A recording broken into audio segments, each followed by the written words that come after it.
All right. What is up, everyone? How are you doing this wonderful Valentine's Day morning? Well, Valentine's Day morning for us out here in the U.S. For our European friends, you are already well into the day.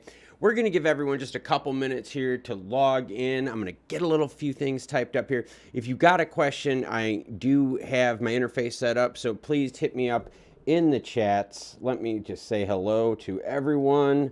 All right. Give me a second here. All right. And once we get some people watching here, if you guys could give me a quick sound check, let me know how the sound is. The big thing that I am interested in today, okay, is going to be what happens with the Federal Reserve. What's up, Majid? How's it going? Yep, we're going to be talking about what happens with the Federal Reserve today, all right? That is going to be huge, all right? Because we're going to see where money is flowing, all right? Think about this. This is going to be the first time, right, in the crypto sphere, right? While crypto is actually more, more mainstream than it has been in the past, okay? This is going to be the first time in the crypto sphere that we are going to see the effect of interest rate hikes and sudden interest rate hikes on crypto and on the market, right? We're going to be able to see where the money is flowing. And that's what the whole point of this live stream right here is. It is to see, right, as the Fed is doing what they're doing, what happens to the market? Where is the money flow going? And just wanted to say good morning, good afternoon, evening, wherever the heck you're watching from. How's everyone doing out there? As you get logged in, as you get settled in, just letting everyone know, we are talking about the emergency Fed meeting. And hey, Ben, what's up, man? Ben says, hey, I'm still at work, but I'll try and listen in. No worries, Ben. If something big happens to you, trust me, you will know, because what we're looking at right now is we're looking at the Fed's impact, all right? So the Fed is having an emergency meeting at 11:30 Eastern Standard Time, okay? So we got about a half hour until the Fed's meeting happens. So we can hang out and do whatever and talk whatever, stellar crypto-wise, no big deal. But the big thing that I am looking for right now, okay, is where is money flowing market-wise, okay? How is the public reacting to the Fed's announcements, okay? So now, and what's up, Cody? How's it going? Good morning to you, too. So one of the things that I got up on the screen, and everyone on this channel makes fun of me. Seriously, I kid you not. Like, everyone makes fun of me. All right. And what they make fun of me for is when I start talking about gold. They're all like, oh, gold is boring, blah, blah, blah. Like, I get that. Like, I get gold is boring, but use gold as an indicator of where the globe is moving money, okay? I want you to think about this. Crypto, you can trade 24/7, right? Crypto has got liquidity 24/7. And Majid chimes in, hey, when is the meeting starting? The meeting starts in a half an hour. I'll put it down here, 11:30 Eastern Standard Time is when the meeting starts. But I want you to think of gold, and I want you to think of crypto. First, let's just start about crypto, okay? Crypto is tradable 24/7, right? If that's one of the coolest things out there, when we start thinking about crypto and what we like about crypto, and this dawned on me a lot this weekend, I want you to imagine something. Let's just pick Elon Musk, all right? Let's go sandbag on Elon Musk a little bit, right? Let's pick on the guy. Elon Musk tweets and markets move, right? That impact was a little bit bigger way back before, all right? But anyways, he tweets, markets move, and a lot of times markets overreact, right? We remember back in the day with all the Shiba Inu stuff, he would tweet, it would go up, all the Doge stuff. You guys remember all that.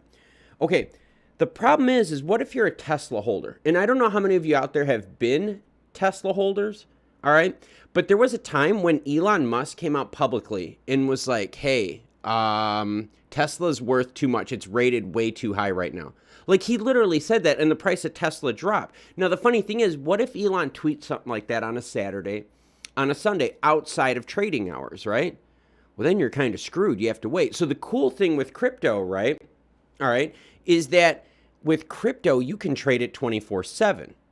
Well, guess what? The actual same thing is true with gold. Is there a gold market? No, right? We know that it's not open 24/7. But you could go to any pawn shop and whatever and buy and sell gold 24/7. So there is kind of a parallel here, and there's a global parallel when it comes to hedging against inflation, when it comes to monetary scariness. So that's why I have gold up on the screen right now, because gold is a huge global indicator of how people are feeling, right? Their financial sentiment regarding this. And this is going to be, think about this. This is the first time now that you have gold right here and you have crypto right here. All right. The Fed is going to announce some crazy plans. None of this was planned.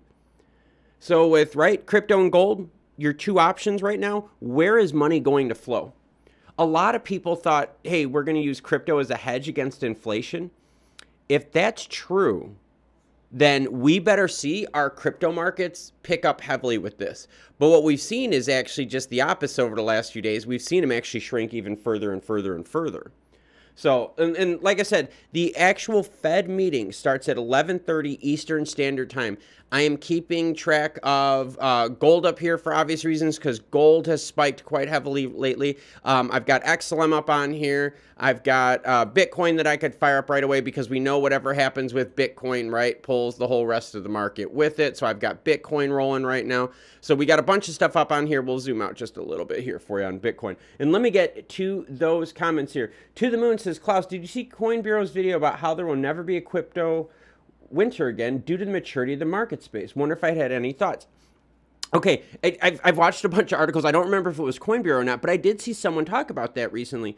And my thoughts regarding a crypto winter is this: you're gonna have bearish sentiment. You're gonna have bearish news, right? You're gonna have executive orders come out. You're gonna have FUD like, you know, China banning this, Russia banning this. You guys get that, right? I mean, we're always gonna have that, okay? But crypto winter is referring to this. Just this stagnant, flat garbage time.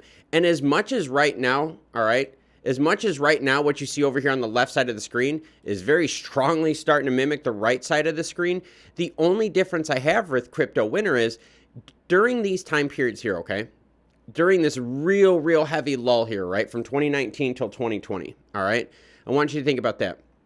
During that time, there was no big legal advancements in crypto. There was no big financial advancements in crypto. And by advancements, I'm talking about like legalization, big adoption rates, nothing like that, right? Nothing really big happened in the crypto space around this time, all right? Nothing to at least move the price. Think, coming up here at the end of 2022, we have ISO coming up, right? We all know about ISO 20022. So you've got that big event coming up. You also have the SEC Ripple case, right? That hopefully is going to be ending in 2022. Well, I'm assuming they're going to have to take care of it right before the ISO goes, right? Because how much sense would that make, having one of those ISO coins have a big lawsuit against them? That would not look smart. That would not look smart at all. So yeah, we have two big things coming up, right? So To the Moon says, hey, do I think there's going to be a crypto winter? No, I think there's too many things going on. Now, will we see some bearish price? Yeah, obviously, we're dealing with that right now, right? I mean, if we zoom in right now, you can see that, you know, ever since, you know, we had the fun in the summer, all right, we have really run into some struggles right here. I mean, we really have. We've run into some struggles. And if you guys want something really creepy here, so Valentine's Day last year is when the crypto market crashed as well, too. I want you to think about that. That is one of the big ones here. The crypto market, when you look at the crash, check it out. February 14th, I can zoom in right here. Look at this. At February 14th, 1 year ago today, is when we also had a major correction, Valentine's Day time period. Yep, I totally remember it. All right, back to the comments.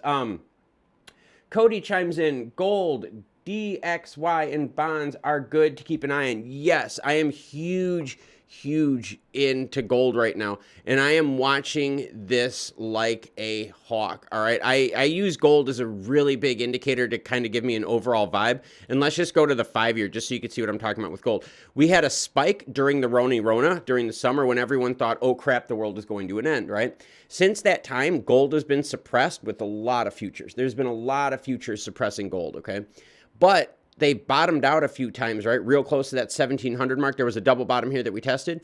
Since then, gold is pushing higher and higher and higher, and it's still being kept back, right? I mean, think about this. Gold should be way higher than where it is right now.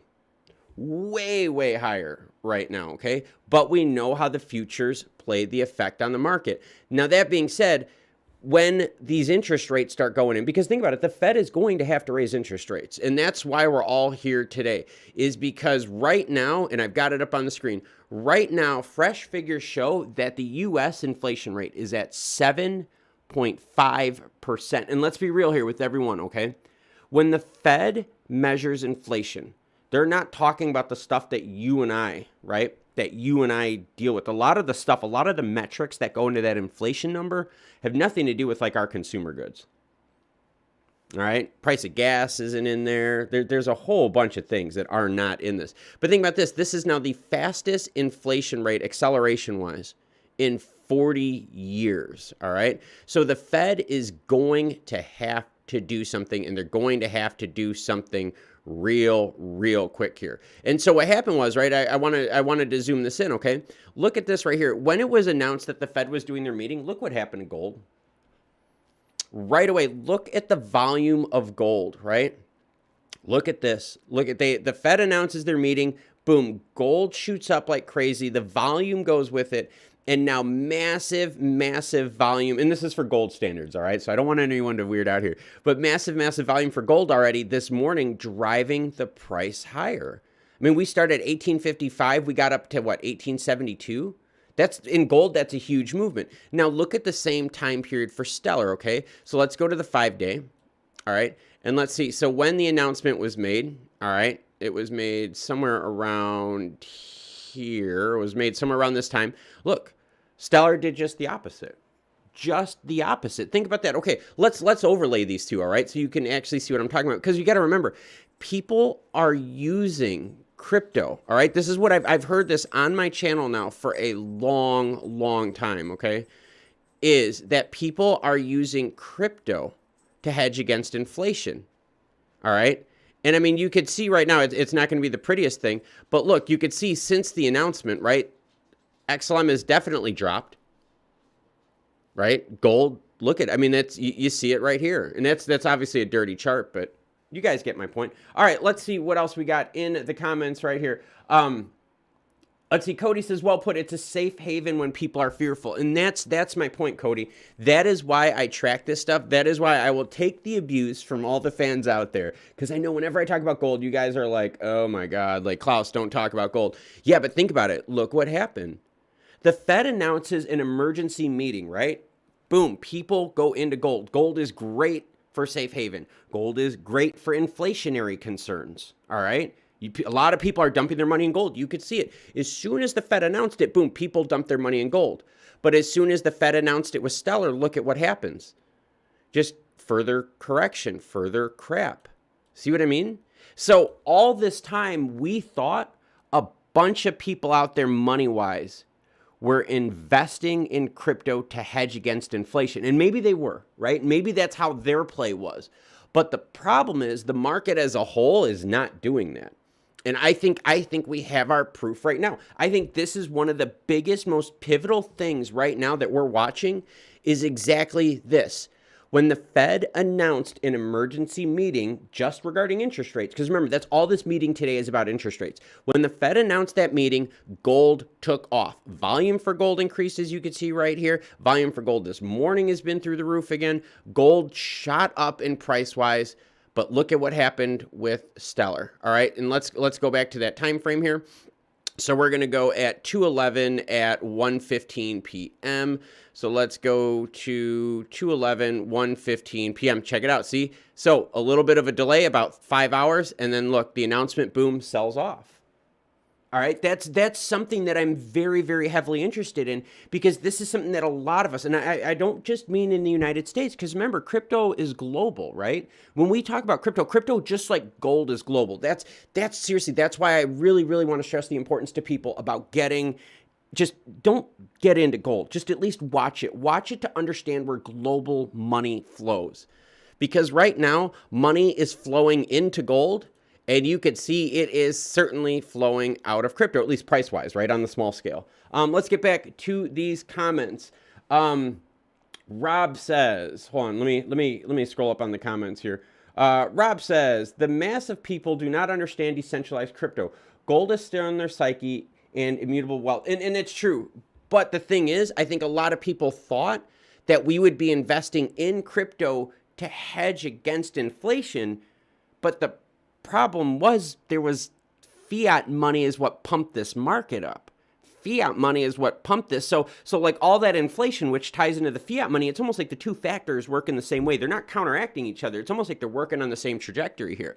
And so for me, seeing Stellar pull back, all right, and I told everyone out there, all right, anyone who has been watching this channel, I told you when we hit this 25, when we were approaching that 25-cent mark right here, I said, this is a head fake. Do not fall for this. There is way too much negative stuff going on to think that when we were rising up here that we were done with it. No, we have got time, guys. We have lots of time. We have lots of headaches, lots of bumps and bruises coming along our way, because look at what's happened. Gold's popularity has shot up since the Fed announcements happened, and yet with Stellar, you could see we struggled here over the last few days. All right, and we couldn't even maintain that 25-cent mark. So, Rob also says, heads up to 3 crypto ads in the Super Bowl: Coinbase, FTX, and eToro. For those of you that don't know, baseball in the United States, all right, the umpires uniforms all have FTX sponsoring logos on them. I don't know if anyone's ever paid attention to that, but yeah, in baseball, the actual umps have uniforms, and their uniform logos are FTX on there. So pretty cool to see. So thank you, Rob, for letting us know on that. Cody's been looking for a good platform to trade gold on. Any recommendations from the States? Yeah, if anyone out there is a big trader, wants to help Cody out with gold, Cody, I do it this way, okay? Gold physical, gold paper, and gold derivatives. All right, that is and silver too. Okay, that's the other thing too. More so gold than silver. I think there's a bigger upside to gold than silver. Even though silver has a really weird squeeze kind of thing going on now because the price is not matching it. I still think gold is the better way to go. And let's see, and let's also get caught up here because Ben's got a good one. Ben says, what's your gut feeling on what's going to happen? Let me get a quick drink of water. And everyone who's watching, hit that thumbs up. Let's help us out with the live streams. Help out the channel here. The channel's been growing, and we want to keep bringing high-quality content like this, getting you guys helped out on a Monday morning. Yes, Valentine's Day. So for anyone in the States, dude, you better buy something today. Like, do not screw this up. Today is Valentine's Day. All right, so Ben says, what's my gut feeling on what's going to happen? All right, and this is how this works, Ben, all right? I'm glad you asked that, all right? One of the biggest phrases we always hear is, what is it, guys? Buy the rumor, sell the news, okay? And basically what that tells us is this, is when an announcement is made, like a rumor is made, you act on it, whether it's positive or negative. When the rumor actually comes true, right, and becomes news, by then the action's already happened, okay? I'm using that same mentality, and I'm applying it to Stellar. The Fed's announcement, all right, was somewhere around here. All right, it was right around 11-ish or so, I think, on Friday. All right, I want you to think of this. Look at what happened. Just the talk of the Fed raising rates pulled back Stellar. All right, now let's look at Bitcoin too, because we want to look at the same thing with Bitcoin, okay? And it was around the same time for Bitcoin. It was right around 11. So you can see the same thing. Bitcoin pulled too. All right, so everything pulled back. So now even look at like a bigger picture, okay? Forget this. Forget just Stellar here. Let's just go one more level higher and let's go Bitcoin, right? Just the global crypto market, all right? Even Bitcoin did not react favorably to the announcement of the Fed news.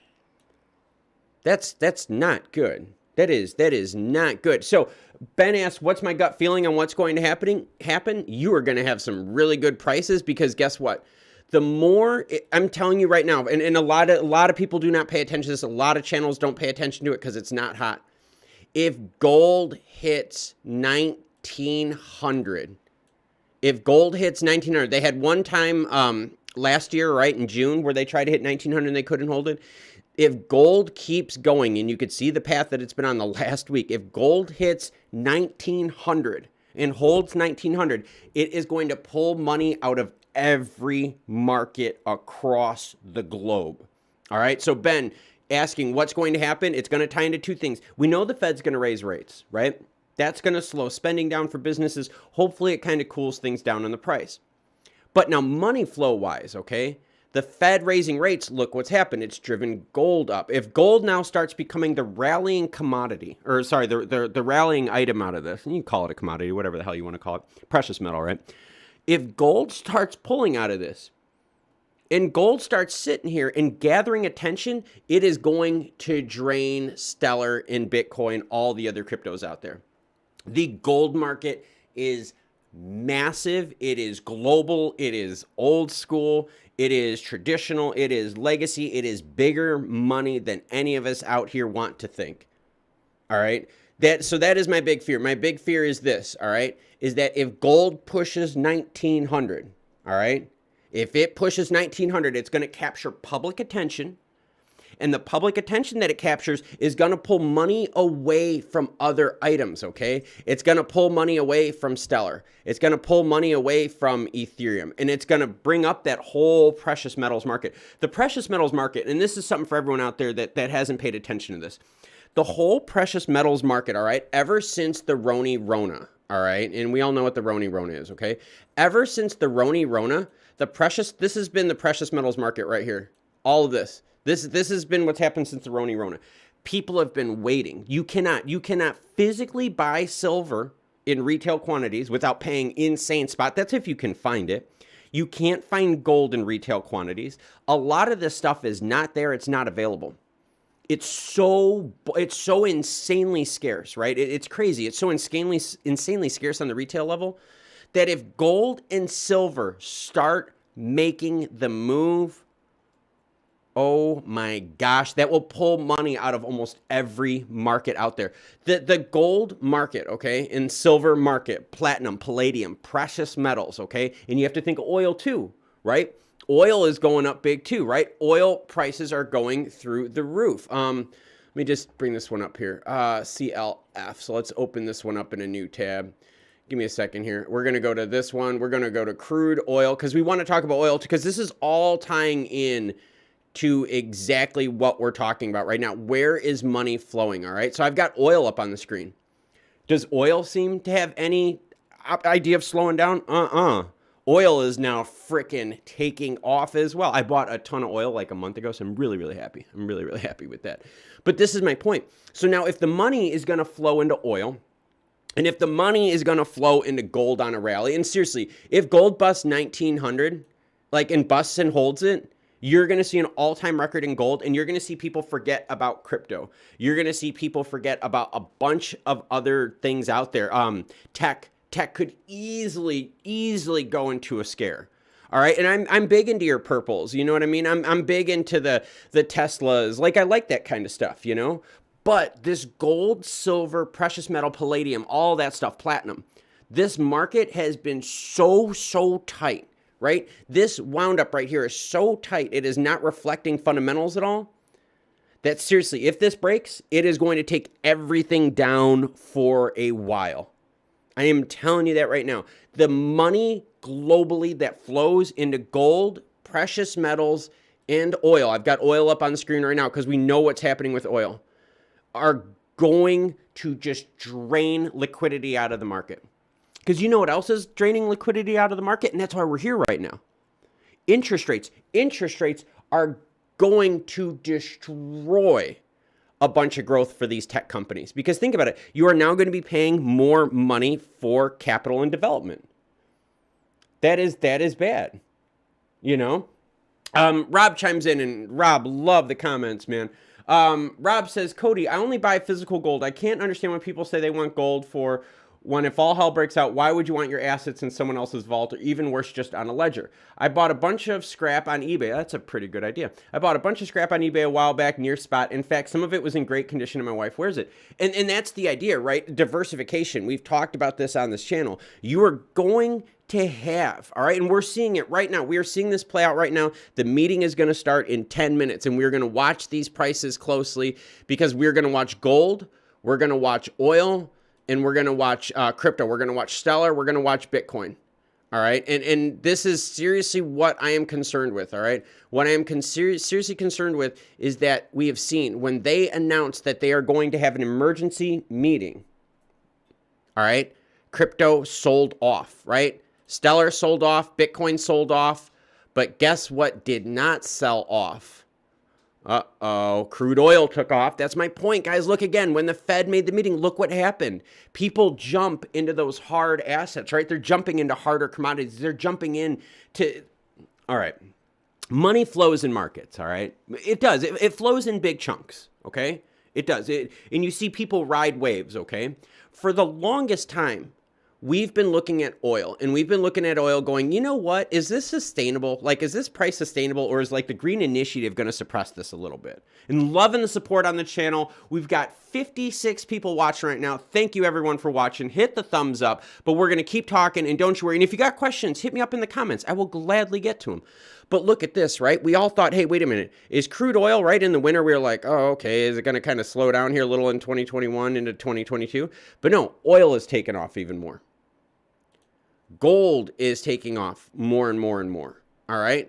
Crypto can easily go quiet, and that's what Wargalley says. Wargalley says, so crypto even more on sale, I'd be fine with that. And I think that's the problem, all right, Wargalley? And it's not what you said is the problem, trust me. What you said was in the face, man. In the face, right? It's Valentine's Day, so we can talk about that. But no, what you said was this, all right, is that more crypto goes on sale, you'd be fine with it. You know what the problem is, though? Do you know how many comments I get from people on the channel that say, hey, you know, Klaus, you know, crypto's not moving. I can't handle the low prices. This is stressing me out. I'm getting out. Dude, I'm telling you, I have had so many comments regarding that where people are like, I can't weather this storm. I can't stand this storm right now. That is so common. So Wargalley, yes, if you have the stones and if you understand the principles behind it, and okay, so for me, right, I understand the principles behind Stellar. I know what's going to be happening. I know it's going to be happening in the future. I know what's going to be happening with MoneyGram, with ISO. I feel very confident on that. And my window for Stellar is way out there, right, guys? Like way out there, okay? But in the meantime, what did I do? I loaded up on gold and oil to hedge against my crypto. I did not see crypto as the same inflationary hedge that people saw. I did not, and I said it on this channel for a long time. I did not believe as crypto as an inflation to the hedge because most of crypto was pumped by fiat money. All right, so if most of it's pumped by fiat money, right? When the inflation happens and that starts draining, it starts naturally draining with it. You are going to go to hard commodities, to things you can touch. And I'm not knocking on crypto. Everyone knows, like, I'm a crypto bull. But yo, crude oil, gold, silver, hard commodities, right? Stuff like that starts going. Holy crap. Oh, here's another good one. Okay.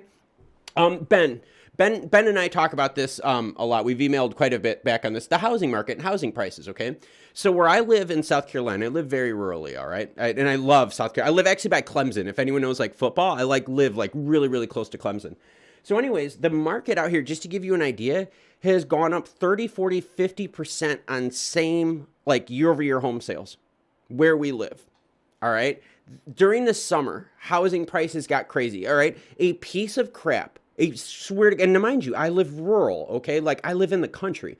A piece of crap, 3-bedroom, 2-bed house that was like 1,500 square feet or something like that, 3 years ago was like 120,000, 130,000. And it, like a nice one, you know what I mean? Now, those same homes, right? 3-bedroom, 2-bath, 1,500 square feet. Those same homes now are $180,000, $200,000, $220,000. What's happening is private equity groups, all right? Private equity groups are getting into real estate right now, okay? And when they get into real estate, they drive the prices up. So, all right, so, oh, hey, my Tarkov game was online. Sorry about that. So the big issue is if now people are leaving the crypto space, if they're leaving the growth sector of stocks, right? You guys know what I'm talking about, right? The growth sector of stocks, right? Tech stocks, okay? If they're leaving that and they're going to hard physical assets, buying real estate, we've seen real estate prices have shot up. Ben and I talk about this all the time. And Ben R, thank you again for everything. Ben, you have been a serious pro, sir. But we've talked about this. Ben and I have talked about the housing price going up. So if private equity groups, right, where there's a lot of capital, start getting more into real estate, drive prices up this summer again, all right, we're almost there. We are almost at that springtime season where houses start going up again. So now if we have the housing market skyrocketing where private equity groups are getting into it, because out here we're seeing it, I'm seeing it in Chicago. I know if Marquise was chiming in, I know Marquise is probably getting ready or working out right now, but Marquise out in Chicago, he's seen it too. Prices have gone through the roof. Some of our favorite places have been selling because the real estate is so much.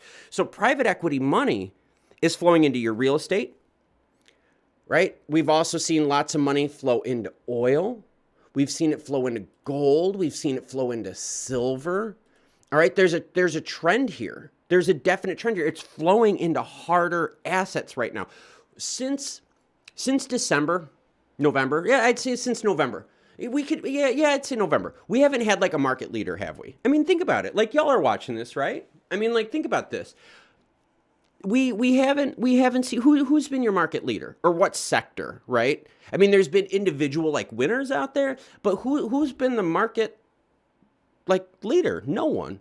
Gold hasn't been able to hold a rally. They're starting to push it now. This is what's going to make me nervous. Gold's pushing the rally, but think about a lot of things else. Purple couldn't hold their rally. The tech stocks couldn't hold their rally, and that's just how it's been. That's what we've been seeing. Crypto couldn't hold their rally. We saw that, right? If we zoom back out to crypto, let's go to 1 year in Bitcoin. We saw the same thing. Bitcoin couldn't hold it. They got to 67, and they got cleared out almost halfway.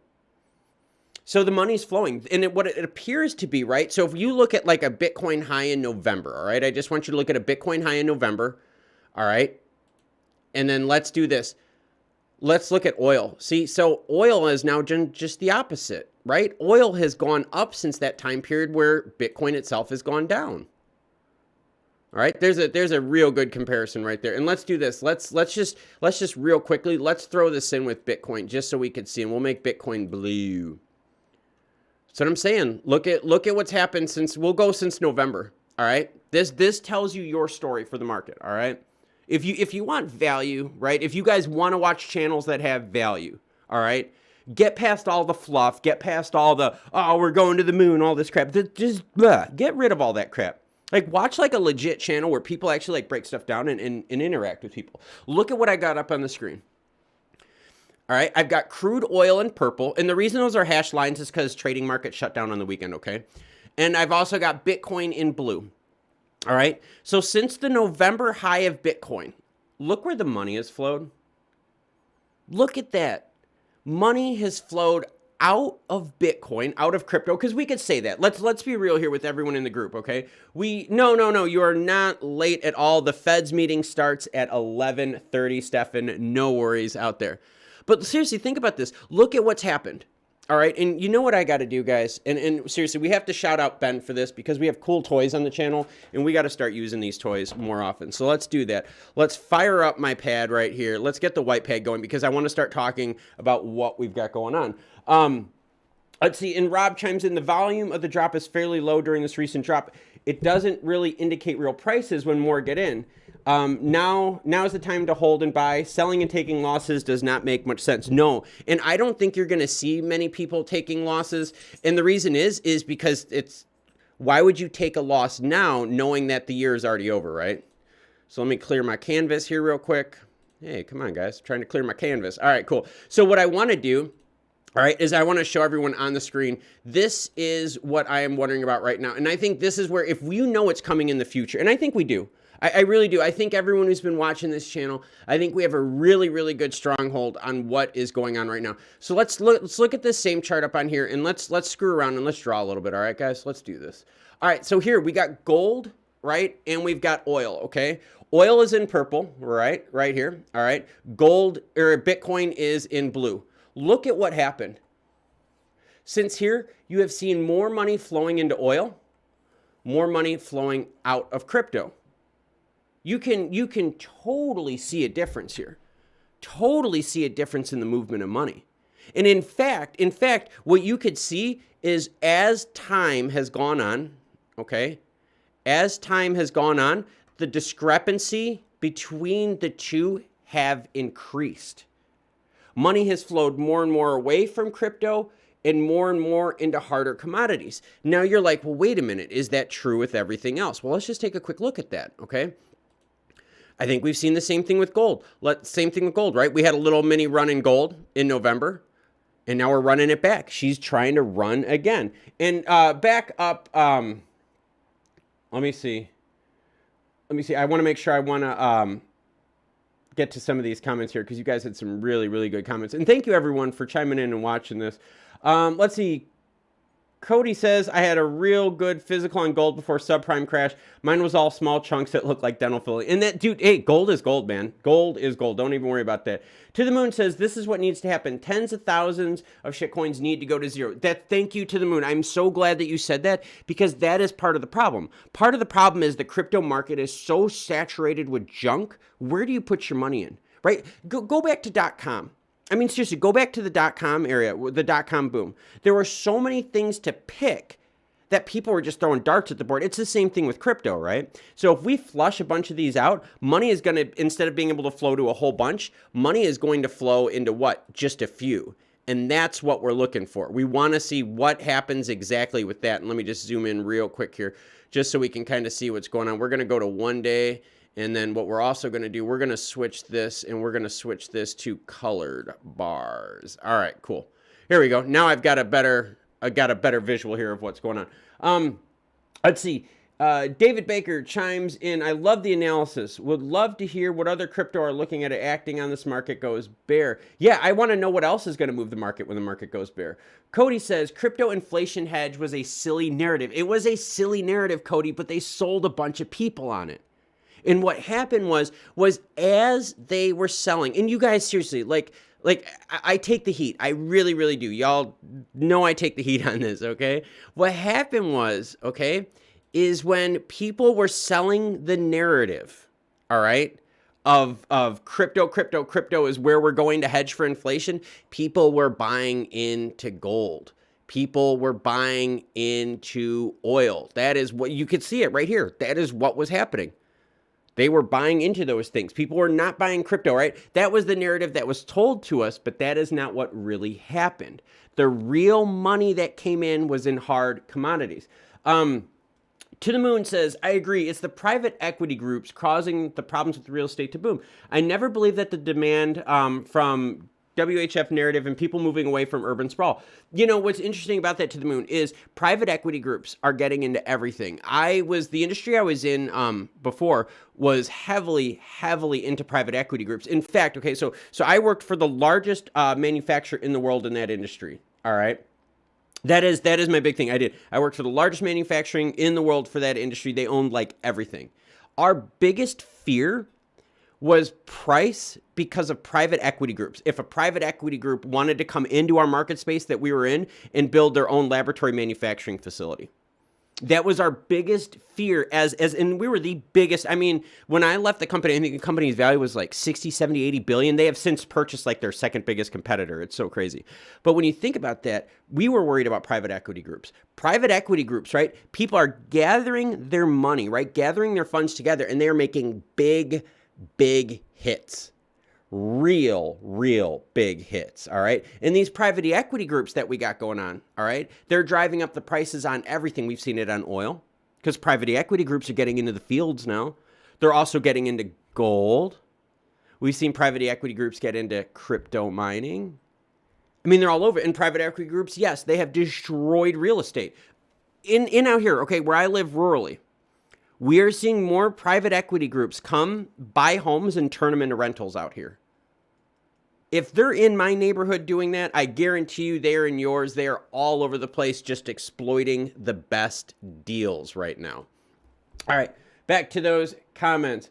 Rob says, the volume of the drop is fairly low during this recent drop. It doesn't really indicate real prices when more get in.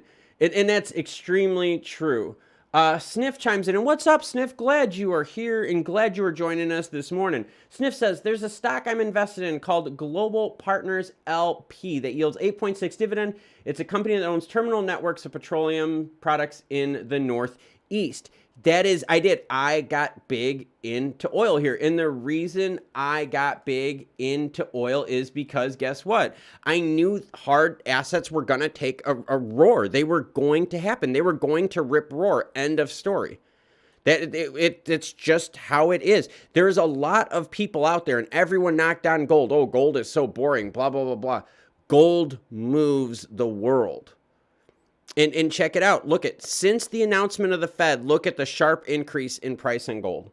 That is your biggest indicator right there with the increase in gold. And let me just refresh here real quick with the Federal Reserve, because I just want to make sure nothing. Oh, here you go. All right, we've got one article bumping out right now. Let me read this. Give me 1 second here, and I will read it for everyone. Fed President James, no, I don't want to subscribe, F off. Fed President James Bullard repeats the need for a 1% rate hike. So now we have a Fed president publicly coming out the need for a 1% hike. If there is a 1% hike, if the Fed all of a sudden comes out right now and says, yo, we have to stop quantitative easing, or we just have to stop the faucet altogether, right? Screw quantitative easing. We just have to turn it off completely. And we have to raise hikes right away without giving the market time. You are going to see crypto pull out, and you're going to see gold, oil, silver. The money is going to move. It's already moving right now because people know the Feds have to raise the rate. Let's see. Marty Bormeo says, where to watch live. I don't think that they are having, I don't think that they're having this one broadcasted live. If they are, someone please let me know. Comment it in the chats below.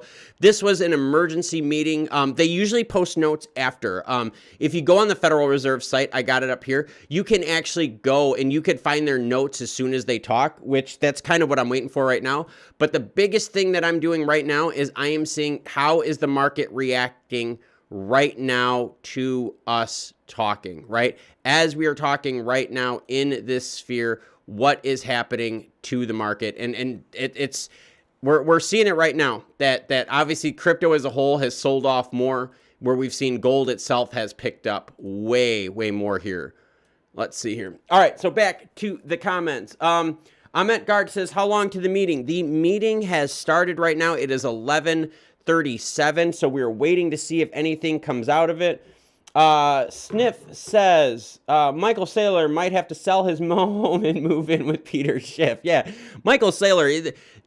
Okay, if y'all are able to like deal with some headaches and some bumps, and I'm being serious about this, because it's seriously, we're going to run into some rough waters here with crypto.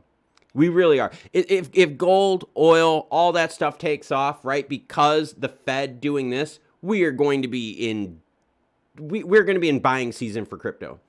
And that's my thing. My thing is how many people here are getting nervous. All right, seriously, if you're watching right now, do me a favor. Comment in the chat. Let me know, are you getting nervous or do you understand the long-term play? Let me know, because I get comments every day from fans saying, Klaus, I can't do this anymore. Stellar, it's just so slow. I can't make money with this, blah, blah, blah, blah. Like, you guys get it, right?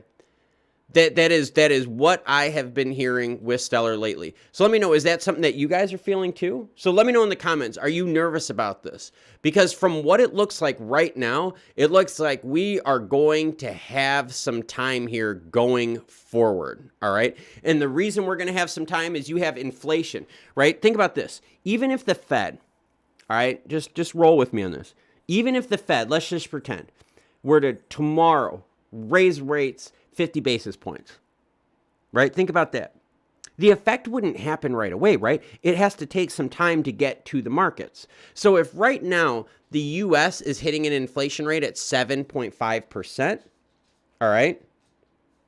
Like, think about this, right? If it hits 7.5% right now, and we know that even if they do action, it's going to take more time, we know inflation in the United States is just going to keep going up. Ooh, especially in the summer. Think about that, especially in the summer. If we have summer fuel prices and all that kind of crap happening too, inflation is going to just be nuts. All right? Totally nuts. So with the Fed doing this, right, inflation is going to be something that's going to be all summer long. And I guarantee you, okay, US fans out there, all right, and I'm getting to your comments. I'm seeing you guys comment in. I got some really good ones from y'all. US fans out there, tell me this. Tell me this. And tell me I'm full of crap, all right? You do it. Challenge me. Tell me I'm full of crap.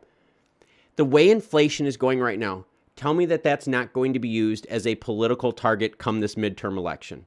So if you're the powers that be and you want to win an election, and the best way to win an election is what? Usually now we know in U.S. politics, make the other person look bad. Just don't fix inflation. Think about that, right? Think about if we go, okay, into November in the United States, midterm election-wise, and inflation is still rocking high, You guys know what's going to happen. You know what I mean? Like this is we know exactly what's going to happen. It could be used as a political tool. So we've got time here, and let's get to the comments because you guys are doing really good. Sniff says, I diversify pretty well, so I'm not nervous, just disappointed. Sniff, I am with you 100% of the way. I am heavily invested into gold. I'm heavily invested into Stellar. All right. I picked opposite things, so no matter what happened, my butt was covered. I kept telling everyone out there, diversify, diversify, diversify. You cannot get caught just picking one thing. And that's what's shaking a bunch of people out. It's the people that don't have access to money, like that they can be away from for a few years, because it's going to take some time. But it's also people that when they see the prices drop, they're like, oh crap, now what? Like, now what's happening? Like, oh no, like, did we miss out on something? So you are going to see people get shaken out by this. Let's get back to those comments. Cody says, I'm nervous I won't be in a position to pick up the right entries on some trade assets if the markets really do nuke. Okay, Cody, I'm glad you said that. So for everyone out there that's watching, all right, I said this on a live stream a few weeks ago, and that's why these live streams are so important. That's why there's a lot of value to these live streams. A live stream that I had a few weeks ago, I said, I am going to hold off on buying for a while, and I am going to save cash to get ready. I did not believe into this fake head pump with Stellar. And let me go back to the line so you guys can see what I'm talking about. I did not believe in this head fake right here. Right? This one that happened about a week ago. I said it on video. I said it on streams. I said, this is a head fake. Do not fall for this. My plan right now is to build as much cash as I can so that if we have a heavy overcorrection, I'm ready. There's no need for me to panic buy right now. If you think the prices right now are low, just wait.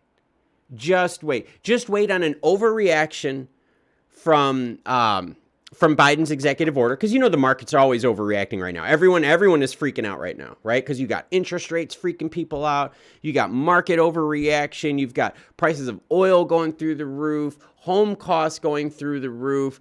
We've been talking about gold. Gold is making now a rally. I mean, we're seeing this happen. It's pulling a lot of money away from the market. So what I've done here is I know that for my crypto purchases, okay, and I'm just talking about crypto right now. For my cryptocurrency purchases, I am not buying right now. I am just building cash. Plain and simple. Because I seriously think you have some big overcorrections. Think about this. What happens if Russia invades Ukraine? Now, we don't want it to happen, and I'm not using this as a talking point because I don't believe in that. That's really disgusting. But from a financial sense, what happens if Russia invades Ukraine? That's going to shake the markets like crazy. It'll make oil go through the roof. It's going to make gold go through the roof because, again, we talk about financial safe havens. But for crypto, we know, especially for Stellar, because Stellar has projects in the Ukraine. Rob says, I'm at ease. Never invest more than you can lose or hold long without hurting your family's financial future. Rob, great advice. Love that. Jimbo Tango says, if you can't afford to hold crypto for at least 5 years, get out. Black gold for short-term gains. Jimbo, yes, and that's what we've been talking about, is as the oil market takes off and as the gold market rallies as well, let me just put that in perspective, as the oil and gold markets rally, it is going to take money away from tech. That is pretty much where you're going to see money pull out from. It is going to be from tech. All right, let me see here, just making sure I see if there's anything here I don't want to miss. Let's see, back to those comments. Alvans Bernardo says, why the XLM market is so sensitive. Interest rate will be shown on March, but it is shaking now. I buy XLM in December 29 cents until now, nothing bullish sign. And Alvans, so this is what we talked about, okay? We talked about what happens in the markets. You buy the rumor and sell the news, okay? We all knew, okay? And I don't mean to say that in a bad way. Not we all knew, okay? I apologize. I shouldn't say it that way. A lot of us out there knew that interest rates were going to have to be hiked, period. We knew that this was going to happen. Interest rates would have to be hiked. In fact, a lot of us, even on this channel, right, on these live streams months ago, were like, yo, where is the Fed? Like, the Fed is sleeping. The Fed is screwing us right now. As consumers, right, as consumers, and I've got the emails, the chats, the phone calls, as consumers, we were all waving our hands going, yo, Fed, help us. Like, help, help. Rates are through the roof. The costs are through the roof. Cost of goods, everything is expensive. My wife goes shopping now, and she gets way less food than what she used to. All right? Same thing. I go to the gas pump. I get way less than what I used to. All my boat stuff is way more expensive than what it should be. All right? So we're sitting here in the U.S. waving our hands going, yo, Fed, inflation's bad. And Fed's like, inflation is transitory. Like, it's going to go away. Don't worry. No. Businesses got greedy, started charging more. We've got supply chain issues because of borders closed because of Rona crap. There's a lot of problems. And the Fed is just like, nah, free money. Free money. Let's just keep going. Keep the money printer going. Let's go. So now because the Fed did that, all that free money was propping up a lot of the crypto markets. Why? Because there's so many crypto coins to choose from out there that the Fed money was propping up crypto markets. All right, let me just take a quick swig here. In today's live stream is sponsored by no one, but I wish it was sponsored by Powerade. Powerade Zero, by the way. And I water my Powerade Zero down. That's how bad it is. So, yeah, that's what we're talking about. Let's get to some more comments here. Ahmet Garji says, some say the meeting object is not about setting funds rate. No, the meeting is about setting the funds rate, and it's about doing it fast. Okay, put it this way, all right? The Fed, I want you to think about this, okay? For those of you that are watching right now, okay? Here you go, all right? The Fed, and just think about this on a political sense, all right? Just help me out, all right? Just help me out, all right? The Fed wants to help out the Biden administration as much as possible so that why they keep being part of it, okay? Like they want to still be part of it, still be involved. The Fed wants to do whatever they can to kind of keep the markets functioning, keep it working. The Biden administration is going to tug on the Fed to try to fix this by November. To fix this by November, you're going to need massive rate hikes right away. I mean, right away, you're going to see some massive rate hikes.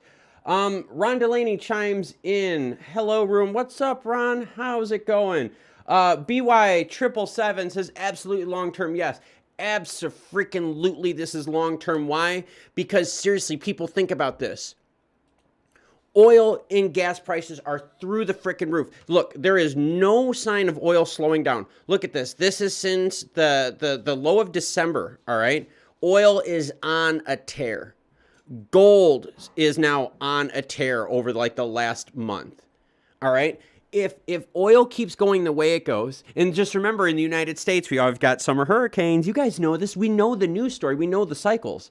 If oil is where you're going to make your money right now, short term. Oil, gold, precious metals, end of story. All right, not financial advice, yada, yada, yada, my opinion. But swear to God, think about it. Prices for fuel are going to skyrocket in the summer. All we need is some stupid hurricane hitting Texas, Louisiana to like screw up refineries and something like that. So yeah, you're going to see a lot of action. Not that crypto isn't hot, but there's going to be things that are going to be hotter. The housing market, you're going to make more money in housing now than you will in crypto. Think about it. Buy a house right now, you'll make more money than crypto. Oil is hotter than crypto. Gold, silver, platinum, palladium, precious metals are higher. That's all what's happening right now. All that stuff is just going to pull energy and oomph away from the crypto market. Douglas Moreno says, are you thinking that Bitcoin could go back down to 20,000? I don't know if Bitcoin could go down to 20,000 because, I mean, look at this last move that we saw here. You know, when they got down into the low 30s. 20,000, you'd really have to shake some things bad. But Stellar has been way more fragile.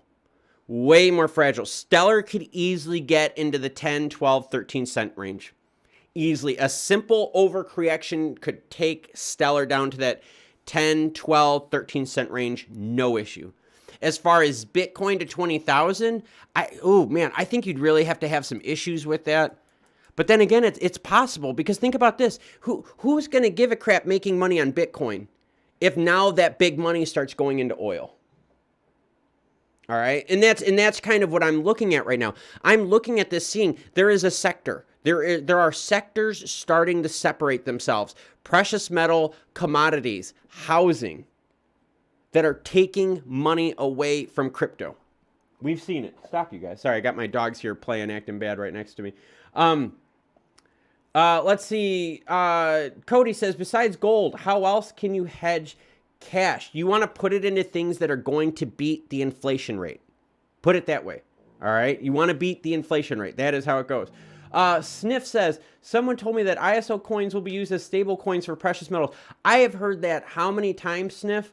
I've heard that, like, XRP, XLM one is going to be backed by gold. One is going to be backed by silver. That'd be a very interesting premise. I don't know how that would work, to be honest with you, Sniff, because, like, how would you, and why, I guess, why would you want to tie gold to a crypto?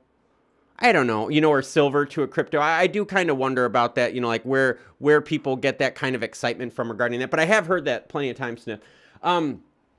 Let's see. Mary G21 says, how is it, guys? Hope everyone is doing great. What time is he talking? At 10:30, all right? At 10:30, or Jesus Christ, sorry about that, Mary. At 11:30 Eastern Standard Time is when the Fed meeting started, and we're already having some articles pump out right now in regards to the Fed. Let me just do this.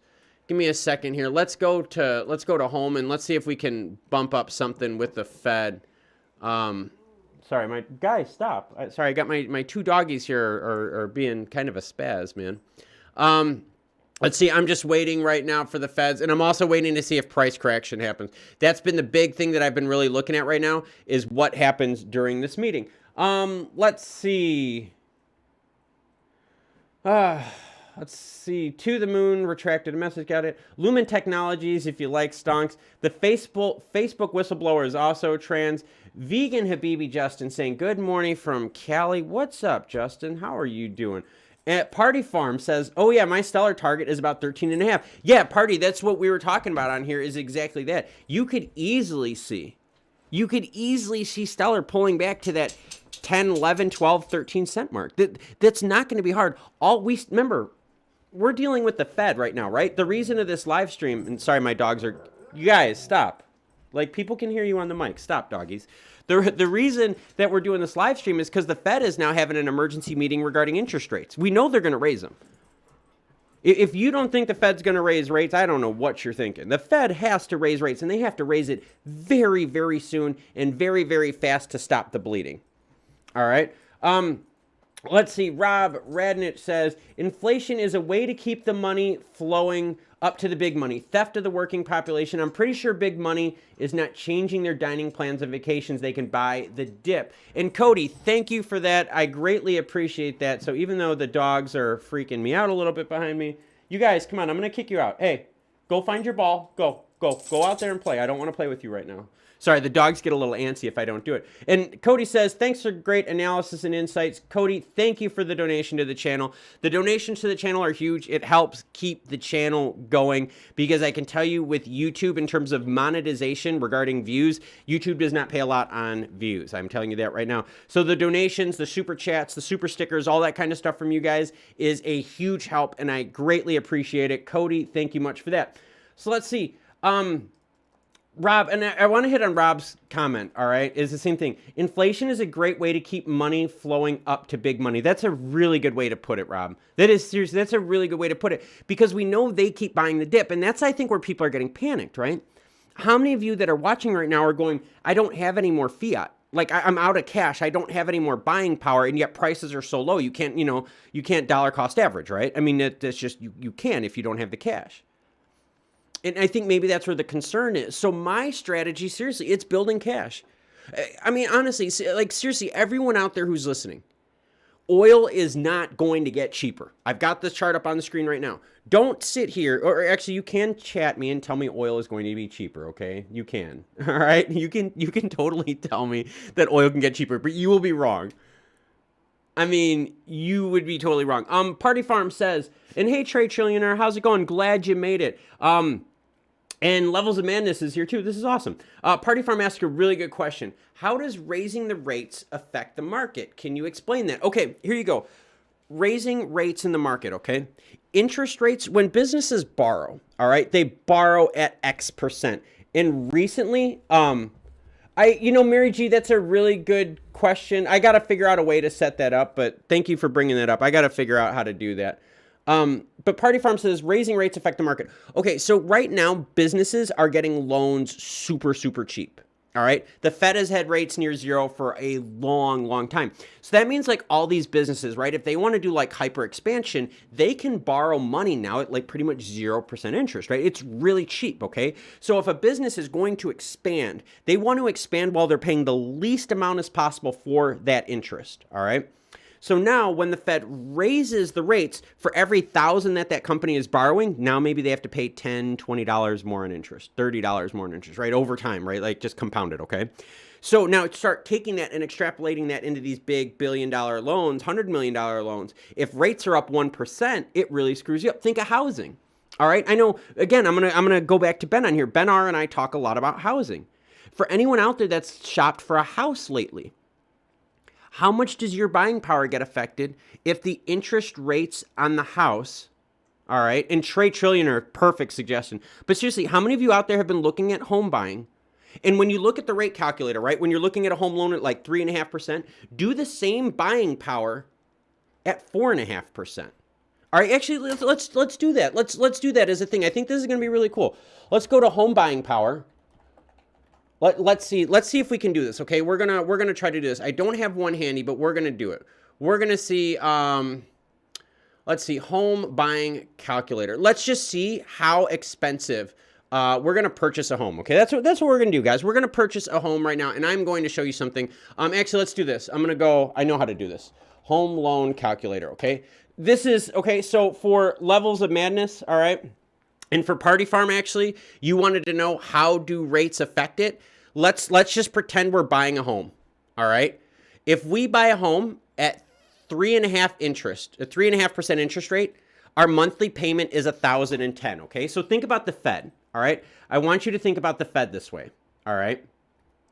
The Fed's interest rates are pretty much near zero, all right? Think about that. They really are. They're really near zero.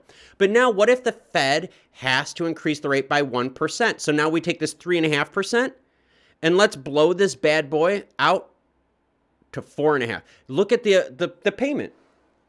Into the freaking moon. Thank you so much. Thanks for these chats, Klaus. Keep them coming. Don't you worry, guys. We're going to keep them coming and keep you informed. But look at what happens to your monthly payment, all right? And here's the other thing to figure out. And you know what, guys? We gotta go back to our whiteboard. Because look at this. At 4.5%, and let's do this, okay? So this is what's going to show you what is happening with the market, okay? So here is your loan amount, all right? This is at 4.5%. We're going to edit this. We're going to copy this. We're going to throw it over onto our whiteboard. We're going to hit the clear canvas button. See, I'm getting better at this, you guys. I'm getting way better at this stuff here. So we're going to do two loans, and we're going to show why the Fed's interest makes such a big difference here, okay? Let me straighten that out, okay?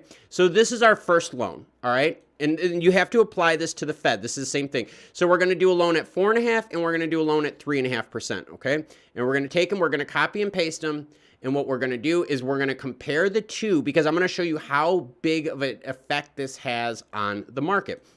Okay, so now I've got both loans up, okay? And let's talk, and this is talking about the Fed. All right, here we go.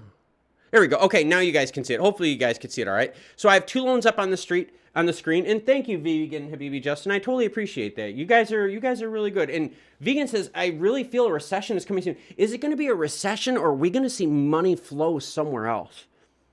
That's the thing, right? And let's be very careful about this. A recession, you're going to see a lot of things just pull down. But I don't know, with oil, with gold, it's really weird. But let's get back to the example, all right? So this is going back to the interest rates here, okay?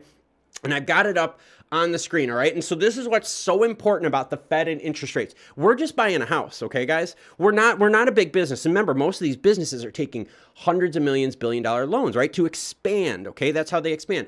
So right here, this is our loan at 4.5%. This is our loan at 3.5%. All right, over time, look at this.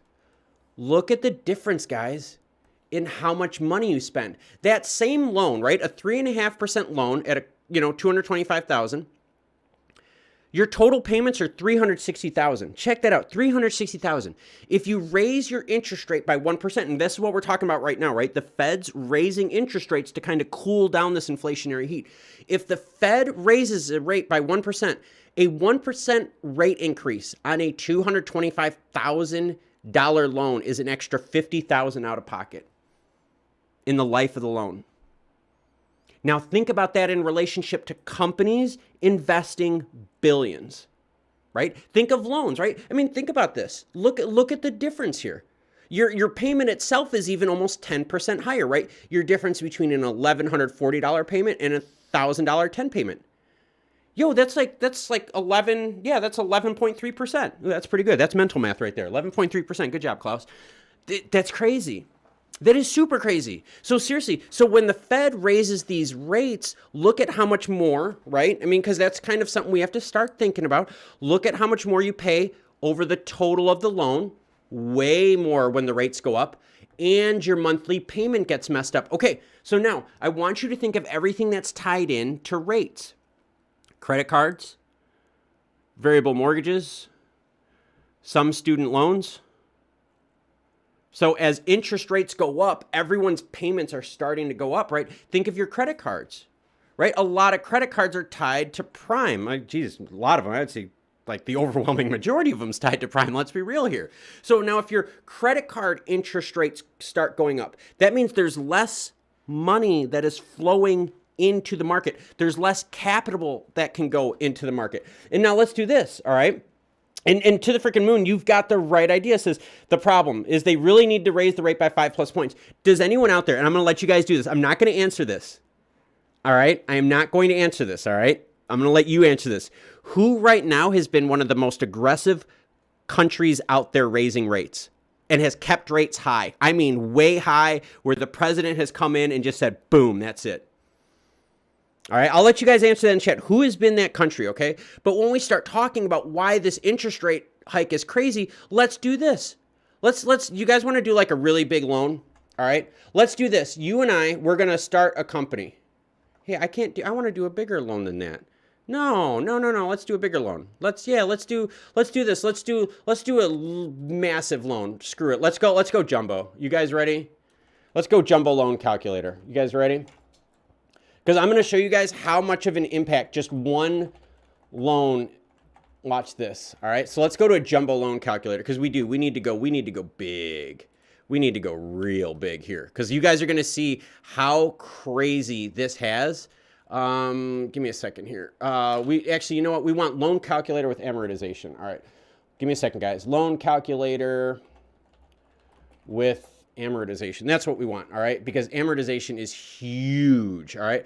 So let's go to loan calculator. Here we go. Amortization calculator. All right. So our loan, we are going to run a business and our business is going to have some big fundage. All right. So let's see. That is 10 million. So let's say we want to do a $100 million loan.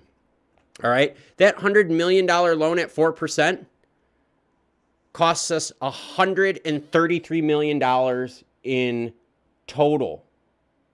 Think about that. Now, if the Fed raises rates by 1%, now look at your monthly payment. Watch what happens when I change this from 4% to 5%. I'm about to do it. The monthly payment is $739,000 at $133 million total. You change it to 5%. You are now at $790,000, $42 million in interest, guys. And to the freaking moon, you rock. To the freaking moon gets it. Putin. Yep, exactly. Russia has been aggressive with rates ahead of everyone. All right. Russia was just beat down about, I think it was like 4 or 5 months ago, because the Putin has been like, yo, rates need to stay up. Screw this kind of crap. He took heat for it, but Russia is coming out of this faster than the United States. So to the freaking moon, 10 points for you, gold star.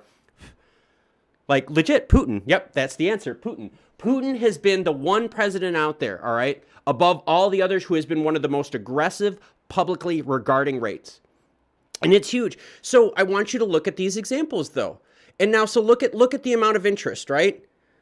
Let's take our $10 million loan because we want to build a business, right? Or are we at $100 million? Yeah, we're at $100 million loan.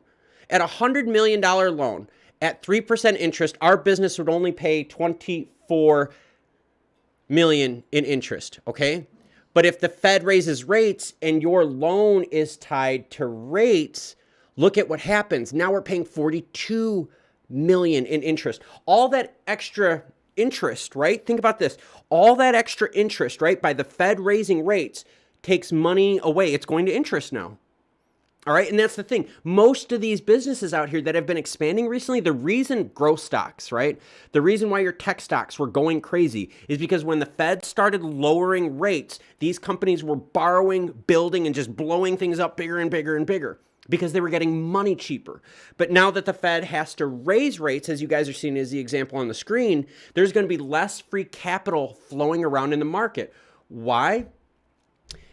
Because they're paying more on interest, okay? And so when people are paying more on interest, okay, think of student loans. All right, think of student loans. Who's our main buyer for crypto, guys? Help me out. Younger people, students, that age group, right? Professionals, right? Professionals with student loans. As these rates go up, guess whose rates are going to go up? Most student loans are going to go up with it. Most of our crypto buyers who also have student debt, their crypto power is going to be, their purchasing power for crypto is going to be going down. Why? Because they're going to be paying more for their student loans because the interest rate goes up. What about people that have credit card debt? A lot of people put money on their credit cards. Think about this. We just got out of Christmas here. It's very common in the United States to put your debt on credit cards. Same thing, watch what happens. As your credit card interest rate goes up and your payments start going up, what do you think? You have less money to buy crypto. Okay, so the market change here, all right, the market change that we're seeing is that the market people that are putting the money into crypto, all that free money is going to get squashed by this interest rate hike.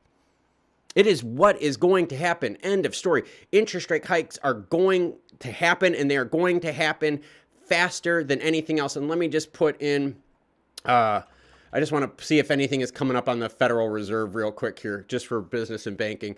All right, cool.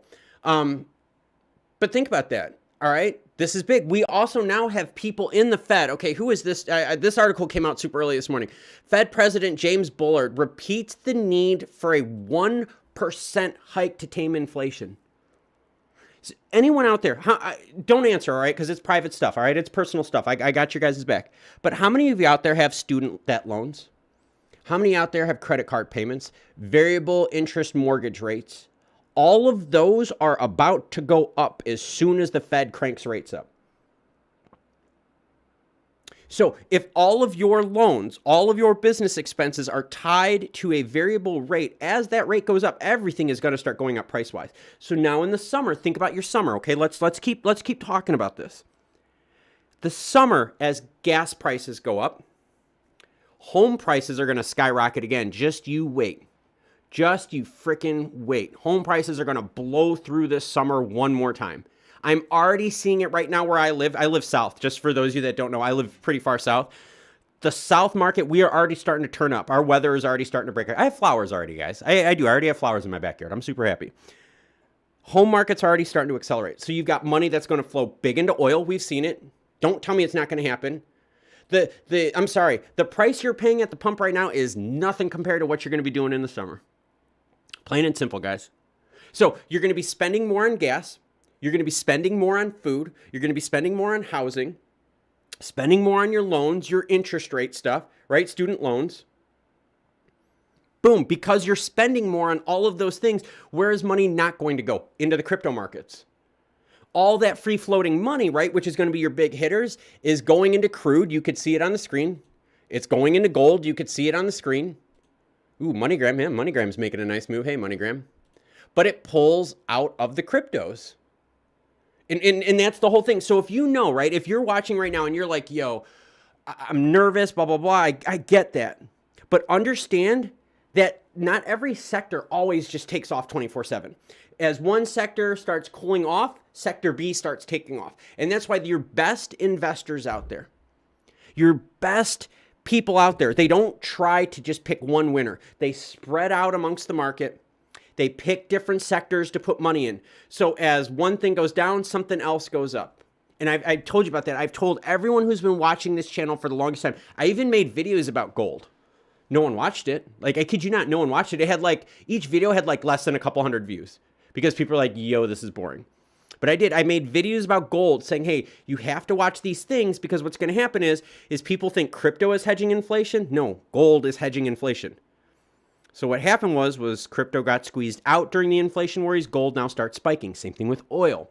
Back to the comments.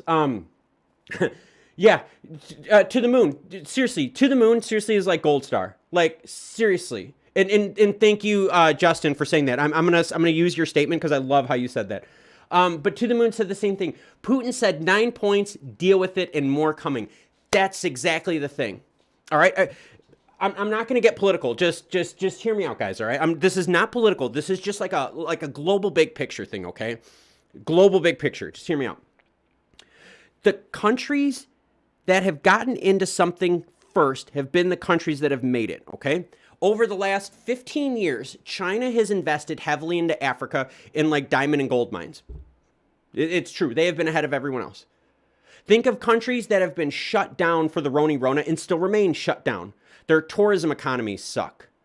Their manufacturing economies suck. Their economies suck. The faster people open up, the faster people deal with the pain, the faster we raise rates, the faster we're going to be ahead of all of this. Now, and here's the point. To the moon had it right. Putin has been aggressive with rates. Russia is going to come out of this faster and better. Why? Because they've been willing to go through the pain. Russia's already cranked rates up left and right already. Russia's way ahead. Russia's about 6 months ahead of us right now with inflationary concerns. 6 to 8 months ahead of us right now. They're that far ahead of the United States. All right. Back to the comments. Sniff says the Fed, IMF, hold on. Hey, what's up, Wigbusta? Glad you are here. Sniff says the Fed, IMF, World Economic Fund, EU, China, Russia, Europe are all controlled by yes. Yes, very well put. Trey Trillionaire says, I would move the business to Africa.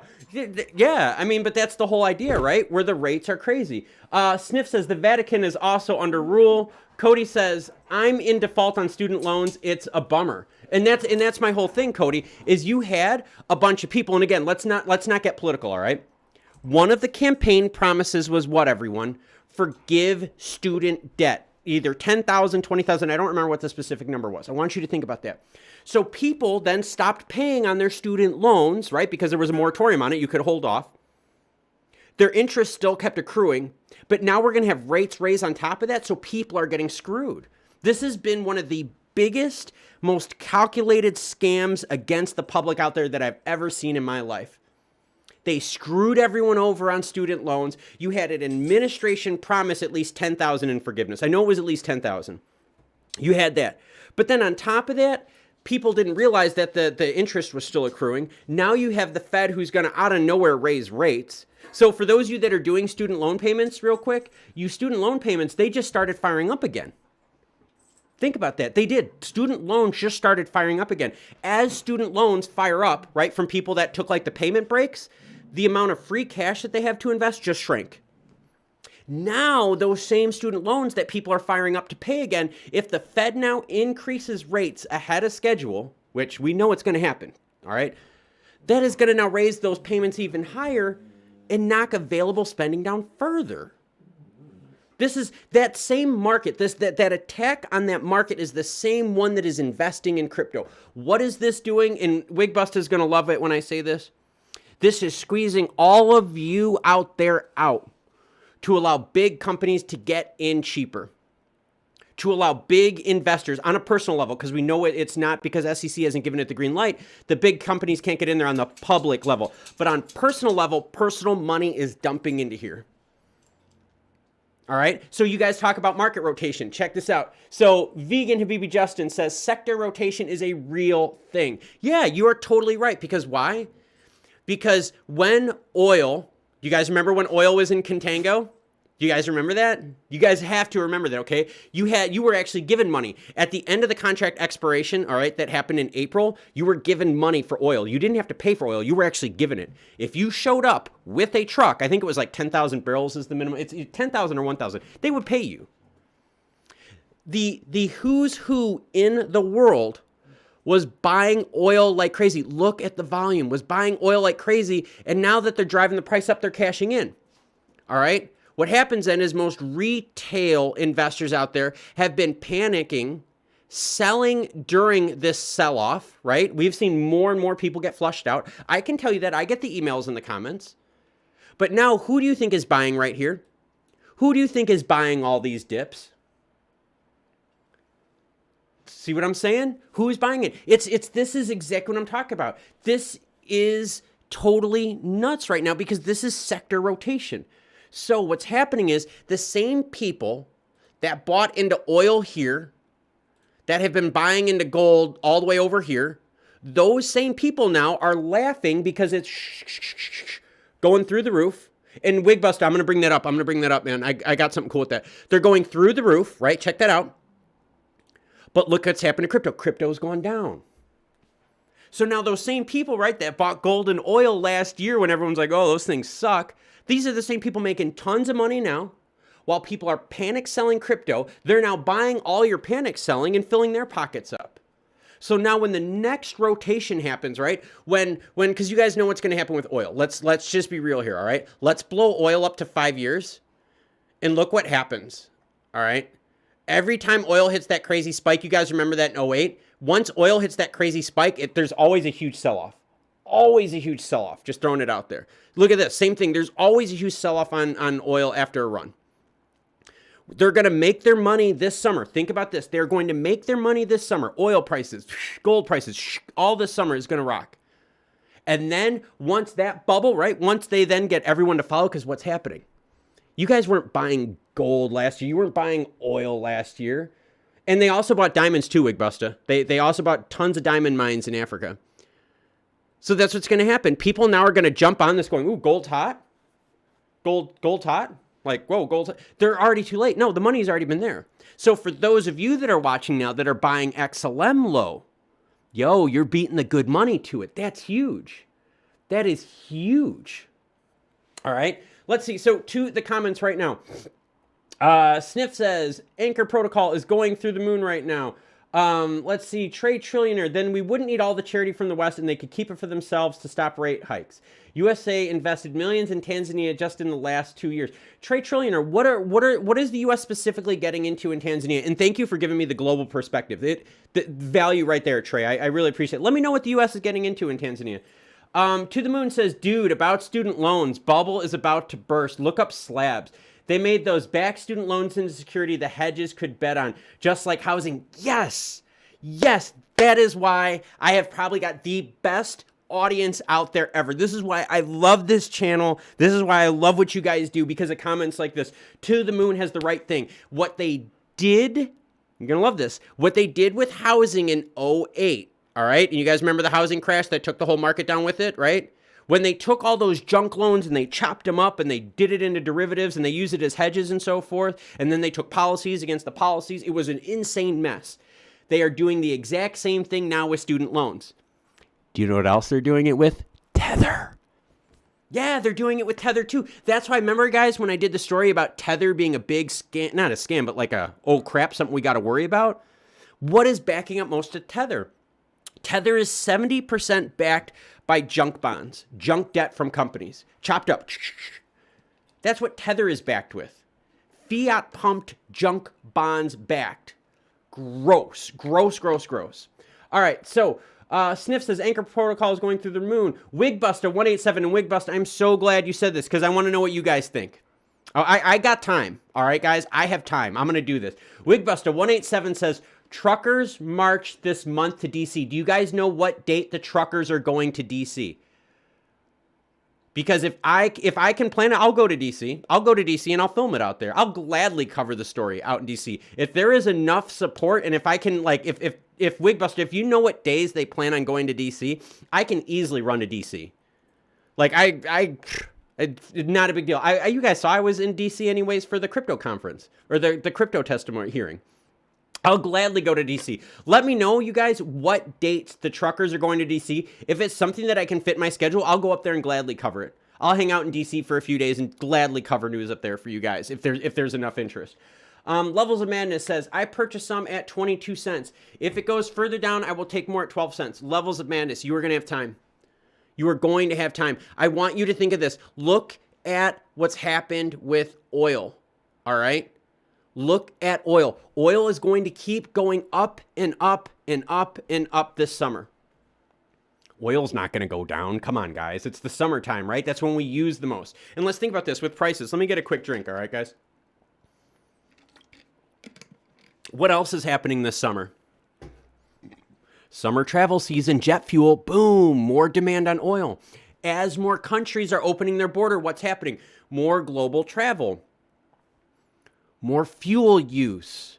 As more countries open, more building, more fuel use, construction use. All right? Infrastructure deals. Guess what? A lot of infrastructure programs are going to start going now. There's going to be more use. So right now what's going to happen, and this is in regards to what Level of Madness said, be ready, guys. Be ready to pull the trigger on some sexy, sexy prices. Is it going to be painful to watch? Yes. Maybe not painful if you own some gold. Just throwing it out there. But seriously, watch what happens. You're going to have all these prices go up this summer. It is going to pull attention away from crypto. If oil goes to $100 here in the next week or two, that is all you are going to hear on TV. End of effing story. Then, well, you guys know what happens. Then if people start talking about it more on TV, where do all the retail investors go? What kind of message do you get from Webull? Oh, such and such stock, blah, blah, blah. They start pumping that stuff. They start pumping the E-Trade, the Webull stuff, the retail investors. Hey, gold's at 100, keep going, keep going, keep going. That's how they get you, right? The smart investors bought way long ago. Contrarian. I am a contrarian investor. I buy things that people don't want, and I buy them very cheap. I then sell them when everyone wants it, and I don't sell them for cheap. I am a contrarian investor. My life as an investor sucks 24/7, except for the time that I sell. Why? Because I'm always buying when markets are beat up. I was buying gold when everyone hated it. I was buying oil and oil derivatives when the market was in contango getting slapped around. I made a ton of money on Callan Petroleum Energy, CPE. I loaded the crap out of that and I destroyed it. Why? Because, dude, oil was going to run. Everyone knew it. Everyone saw it. We're watching that with crypto right now. All right. And let's see. We got Terra Luna Labs recently burned millions of UST to replenish liquidity in Anchor Protocol, which is probably why Anchor Protocol is skyrocketing. Yes. BY777. Realizing you don't offer financial advice, where is the best place to buy oil and precious metals? I'm apprehensive after hearing about shady scenarios. It depends on where you at. And sniff, bullion for metals, SD bullion. The problem is a lot of these places where you're buying metals, you're waiting a while. You're waiting a while. I'm telling you guys right now, the best place, if you guys really want to know where the best place to buy gold and metal is, or gold, silver, seriously, I'm going to tell you guys right now. Ready? You can go to estate sales. Because estate sales out here in the South right now, no one is buying gold in that big of quantities at estate sales. Like, like they're like the jewelry, right? Like jewelry level gold. You can easily do that. Garage sales. When people are sitting here, when they're struggling, as their payments are going up, people are going to start liquidating money. You have to find it on a personal level. Do not think that you're going to make it big going through a broker. You have to find, and don't get me wrong, that's like obviously the safest, but if you really want to make some nasty hits on gold and silver, you are going to have to go over that people are struggling. So where people are going to struggle, you're going to see it at estate sales where you can buy gold. Like literally, they're going to have like the jewelry box. You can just open it as long as stuff is in 14 karat, 10 karat roll. End of story. And you can find it also garage sales because people are going to have costume jewelry. Smelt it. A smelting kit is super cheap. You could smelt it and make your own bullion out of it. It's super easy. Let's see. Levels of Madness says, need more money, time for a garage sale. Levels of Madness, that's what I was talking about. As people are going to need capital, whether they're going to want capital to buy crypto or whether they're going to want capital to pay for all these increasing rates that they're dealing with, they're going to want money. They're going to need that money to do it. That is just how it works. All right, that is seriously how it works. People are going to liquidate it. Let's see. Need more money, more time. How Michael OT says, how the hell did Coinbase win the Super Bowl and the app crashed? Yeah, that's pretty funny. Let's see. Sniff says, for oil stock, check out Global Partners LPGLP. Thank you, Sniff, for shouting that out to everyone. Trade Trillionaire, they provided vaccines, PCR tests, and mask aid to build some testing facilities in Tanzania. Okay, so we're talking medical investments, Trey. I gotcha. All right, cool. Sniff says, AC Repair. Vegan to BB Justin says, excellent. Honestly, I'm holding for 6 to 10 years. I'm holding off on buying XLM right now because I feel it'll drop lower with everything going on.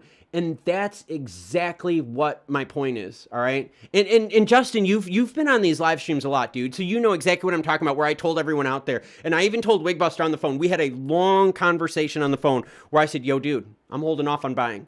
I know these prices are good right now, but I think I'm going to get even better. And in fact, the reason I think I'm going to get even better is because home prices are going to steal thunder this summer. Gold, if gold blows through 1900 and oil goes through 100, forget it.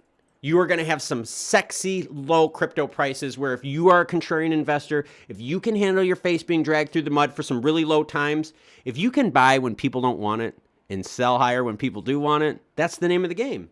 That is the name of the game, contrarian investing. I never follow flow of money. That's why when we were talking about XLM, all right, we were talking about this a few weeks ago. Actually, a week ago, we were talking about it. When we were down here, I said, guys, when this move right here started happening, I said, do not do that. This is a head fake. You are going to get slapped. And we saw it. You did. You got exactly that. You got slapped. It was a total head fake right here. Crypto is not going to be hot until oil cools down, precious metal cools down, and housing cools down. The news is going to run with, think about this. I want you to think about this. Fox News, all right? And we're not going to go political, but just think about this strategy-wise. Fox News is going to run every effing story under the sun when oil hits $100. They're going to try anything they can to tarnish the reputation of the Biden administration, the Democrats out there. Just how it works. That's not political. That is how this works in this country right now. Plain and simple. That is how this works. So what's going to happen is then more news outlets are going to start piling on. Why? Because news outlets' ratings have sucked. So if all of a sudden people start pumping these stories about oil to $100, guess what's going to happen? Right? It's not just going to be Fox News pounding on the Biden administration going, hey, Biden administration, great job. You just screwed us up with a freaking $100 barrel oil. No, you're then going to have your CNN, your MSNBC, and all those are going to be like, yo, those stories are getting good ratings. We better start pumping stories about oil too. And boom, there you go. Then everyone starts talking about oil. And then what happens is your retail investors then are like, wait, oil's hot? I need to put money into it. Oh, let me go on Webull. Boop, boop, boop, done, Webull. And then before you know it, these people are buying into the oil derivatives as oil's already $100 a barrel on their way up to what, 140, 150? So that's pretty, that's just how it works. That is how this works, and that is how they're playing this right now. So Justin, you are right. For 6 to 10 years, yeah, this for me, I'm pushing my window on XLM further and further out. The more I realize the hyperbolic potential of it as adoption happens. All right. So right now, if you're into XLM right now, you are in a contrarian play, playing against the market. All right. Knowing that right now is you're buying with the smart money. The smart money is buying crypto right now. The smart money is not buying gold. Trust me this. Stop, you guys. Stop. My doggies are being bad, guys. Sorry about that. The smart money is not buying oil right now. Retail money is going to keep propping oil up. We know that. Retail money is going to keep propping gold up, right? The big buys have already happened. They've already made their money. All right, so let's get back to the comments. Trade Trillionaire says, I don't know if you know, but the U.S. is the biggest miners of Tanzanite here, which is only found in Tanzania. I did not know that the U.S. is the biggest one in that. Wigbuster187 says, a national convoy starting in California before heading towards Washington, D.C. is expected to get underway on March 4th amid a growing clamor for those who believe in their freedoms. Wigbuster, everyone else who is out on the channel right now watching, if I can get a few days notice, like maybe like a 4 or 5 day notice when the truckers get to DC, I will go to DC and I'll cover it. If I get enough support from the channel, I will go to DC and cover it. That would actually be really cool because I kind of like the idea of what they're doing. Trade Trillionaire says, Tanzanite's a very rare stone, more rare than diamonds. Well, thank you for that, sir. Sniff says, I'm always going to hold XRP, but I'm tempted to trade either XLM, HBAR, and Algo for better performing assets. And Sniff, it's about that balance, right? See, I'm not too upset about XLM, like my Bitcoin, my Ethereum, right, my XRP and all that. I'm not too upset about that because my home value is going through the roof. My gold and oil holdings are going through the roof. So as much as I'm taking my lumps with my crypto, I'm doing good in other things. And that's kind of how I'm looking at it. I'm always looking at balancing out my portfolio so that no matter what, I'm hitting something. And I'm very, very diversified, very diversified. Michael02 says, I remember the 2008 oil crash when it went to 160 a barrel. And Michael, do you remember what caused that 160 a barrel. It was speculation. There was so much speculative money in the market that started piling on the news. And it started, doggy stop. Sorry, my dogs are being real bad, guys. That let's go to that, okay? Let's go to the max on oil. All right, and let's do that. Look at 08. All right, here's what happened. Let's look at this. January 7th, all right, of 2007, all right? Oil was at a low of $51, all right?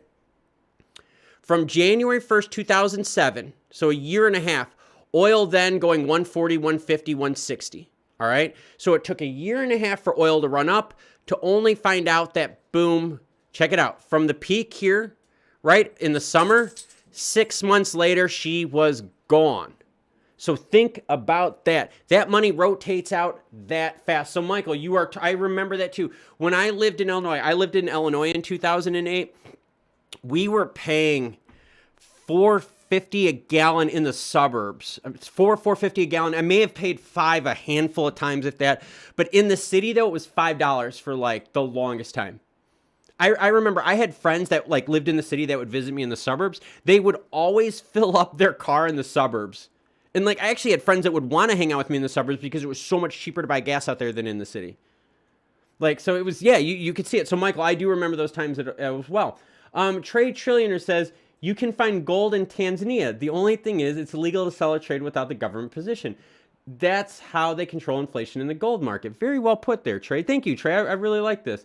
Sniff and Wigbuster having good conversations. Thank you both for that. Sniff says, yeah, I feel you. I'm thinking a lot of coins are going to get wiped out this year. You better believe it, Sniff. You better believe a bunch of these coins are going to get destroyed. Because what are a bunch of these coins? And again, I take a lot of heat for this, you guys. I do. I take a ton of heat for this stuff. But the majority of coins, right, that you see are garbage. They don't have crap for value. End of story. They just don't. They just don't have any value. So no, we will be glad once most of these poop coins get screwed over.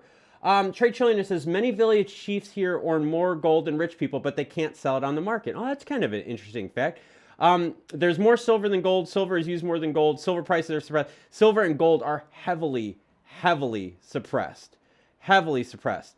Let's see. Yeah, Klaus to DC. Yeah, I can seriously, like, I will go. I will gladly go to DC. If I can do this. Like, seriously, if I get enough support from the channel, I will gladly go to DC. It'll be, the trip would cost me, I mean, I could tell you exactly what it cost me to get the hotel because I like to stay on Embassy Row all the time. There's a cool place I like. But yeah, if I could get enough support from the channel, I'll gladly do a DC one. But it also comes down to, can I plan it out like maybe 4 or 5 days in advance? That would be my big thing. If I could plan my DC trip out 4 or 5 days in advance, that would be awesome. Let's see. So Rob Radnett says, who is actually getting hurt by the trucker blockade? It's politics, Rob. That's all this is, man. It's just politics, and it's all about control, and that's what all of us have learned here. I mean, again, I don't want to get political, guys. I really don't, okay? I really try my best on this channel not to get political, but what the hell kind of common sense world have we been dealing with right now? Like, come on. You know, I heard not too long ago, and watch. This live stream is about ready to get demonetized. I kid you not. This is going to be horrible. But think about this. I remember, 5-6 months ago, if you get the jab, guess what? You won't get the Rona. You're impervious to it, so get it. And then we find out, no, that's not true. Now you need boosters, you need this and this. It's all about control by governments. It's all about seeing what governments can do to people. What they can get away with. That's all this is. It's just a control thing. It's a pendulum, right? That's all it is. It's just a pendulum. Pendulum swings both ways. To the Moon says, Klaus, are you familiar with Ultra Stellar products? Yes, I am. I took all my deposits out due to worry about Ukraine tensions, but I read they aren't based in Ukraine, but Estonia. I thought they were Ukrainian based, to be honest with you. Maybe it was the developer that was Ukrainian. I would have to think about that. It was something tied to that. Let's see. Marquise says, hey, now what's up, Marquise? Hey, we were talking about you earlier, Marquise. We were talking about, prices, right? And what's happening in the markets. And what we were talking about earlier, Marquise, just to get you caught up, because I did use you as an example in where you live, okay? Right now, gold is running hard. All right, it's running hard because of the inflation concern announced by the Fed. The other thing we've been talking about is oil. Okay, I want you to think of oil in this last year. Oil is running hard. All right, and what we were talking about, Marquise, was in '08, right, when the housing market went to crap, right, when oil went. I was telling about friends in the city were paying $5.50 a gallon on up. Right? They would come out to the suburbs to hang out with me. It's what's happening. It's what we're seeing right now. The money, the oomph, the excitement is going to flow into oil. The markets, the news, the media is going to talk oil, oil, oil. Watch it all summer long. Do it. Seriously, screen record this part right now. All summer long, you're going to have markets talk about oil going forward. That is what's going to, if oil breaks $100, be ready for the news to cover this front page for the rest of the year, especially during a heated midterm election like what we have right now. All right. That is extremely, extremely important to think about. If oil hits that $100, oh crap. All right. And let's see, we got another article that just came out about the Fed chief. Let's just say this was the St. Louis Fed chief. St. Louis Fed chief makes the case for front-loading more policy tightening. Yep, so that's kind of what we've been talking about. We are going to see the Fed increase rates faster than what we thought, and it's going to pull money away from spending in the market. Let's see, so... And Mochaba Nagavi says, hi, hello. I'm glad you made it. I know you said you wanted to make it to the live stream. I replied to you, sir. So, Mochaba, thank you very much for joining in on this. Wigbuster said, did you know your birth certificate is a bond? Go look up your birth certificate on the Federal Reserve's bonds and put your... I did not know that. I'm glad I'm bonded. That makes me feel better. Or maybe that's a bad thing. I don't know. Michael O2 says, I also remember where gold was going up 50 pounds a day. And oh, wait, and that's what I'm saying is if you have oil running at the same time, that gold is running, that housing, guys, housing summer, we have the housing boom that's going to happen again. If all of these three factors are in the news, your investors, your retail money is going to follow those three and not follow crypto. So if you want buying opportunities, and again, just my opinion regarding this, if you want buying opportunities for crypto, they're coming up. They are coming up. Why? Because people are going to focus on gold, oil, silver, precious metals, palladium, platinum, all that housing. That's where all it is. Private equity groups. Where are private equity groups putting their money right now? Housing. Private equity groups are buying more houses, single family homes and multifamily homes, right? They're buying more and they are selling it as rentals, not selling it, but they're using it as rentals. Private equity groups are definitely taking a huge, huge pull on the market right now. So that's why it's important that we follow this. So now look what's happened. Look at crude oil. So the Fed announced that they were going to, the Fed announced that they were raising rates. Check it out. It didn't slow oil down. Not at all. Look at what happened with gold. When the Fed announced, hey, we're going to have an emergency meeting. Boom. This is the action right here. This is what happens. This move right here, this is when the Fed announced that they're going to do it. That is what gold did right there. That is a massive historical move for gold. All right, let me have a quick drink here. And if you guys haven't hit that thumbs up button, share this content with people out there. Thanks, everyone, so much for watching. This has been fun. Let me get a quick drink right here. All right. Rob Radnich says, any token that does not have real utility should be pushed back in the dark recesses. Hold on, I want to read this one. Should be pushed back in the dark recesses of the blockchain. Crap, fake scams must be gone. Yes, that's the other thing too, Rob. Is so now when you look at the crypto market, because the crypto market is just, hold on. You guys, who wants to have fun this morning? You guys want to have some fun? Let's have some fun. All right, we're going to do something here. I'm going to fix a few of my settings. No, we're not going to listen to the Friday soundtrack. We are going to listen to, or what we're going to watch is we're going to watch some CoffeeZilla. All right. And why are we going to watch CoffeeZilla? Because this is part of the problem. And so, Rob, all right, are you guys ready? I don't know. Hold on. Let me know if you guys can hear this. Give me 1 second here. What I'm going to do, all right, so this is part of the problem. And let me make sure that my sound interface is on here real quick. Give me a split second. I didn't think I was going to share my desktop audio. I will share my desktop audio. All right, so now my desktop audio is shared so you guys can hear it. So far in connection with all right, I'm going to turn my mic off real. And Heather Morgan. Now, this $3.6 billion comes from a 2016 hack. All right, cool. So check this out. I'm going to let this play, all right? And I'm going to try to make it so that my mic doesn't bleed in. But here's one of the problems. The world's worst rapper was arrested in a $3.6 billion crypto scheme. So if you want to know who's laundering money for crypto and why this is so bad, yo, you guys ready to check Homegirl out? You guys want some fun? Don't think I don't ever help you out. Just remember, this gal got arrested for laundering and stealing $3.6 billion in crypto. You ready? Let's do it. Singers.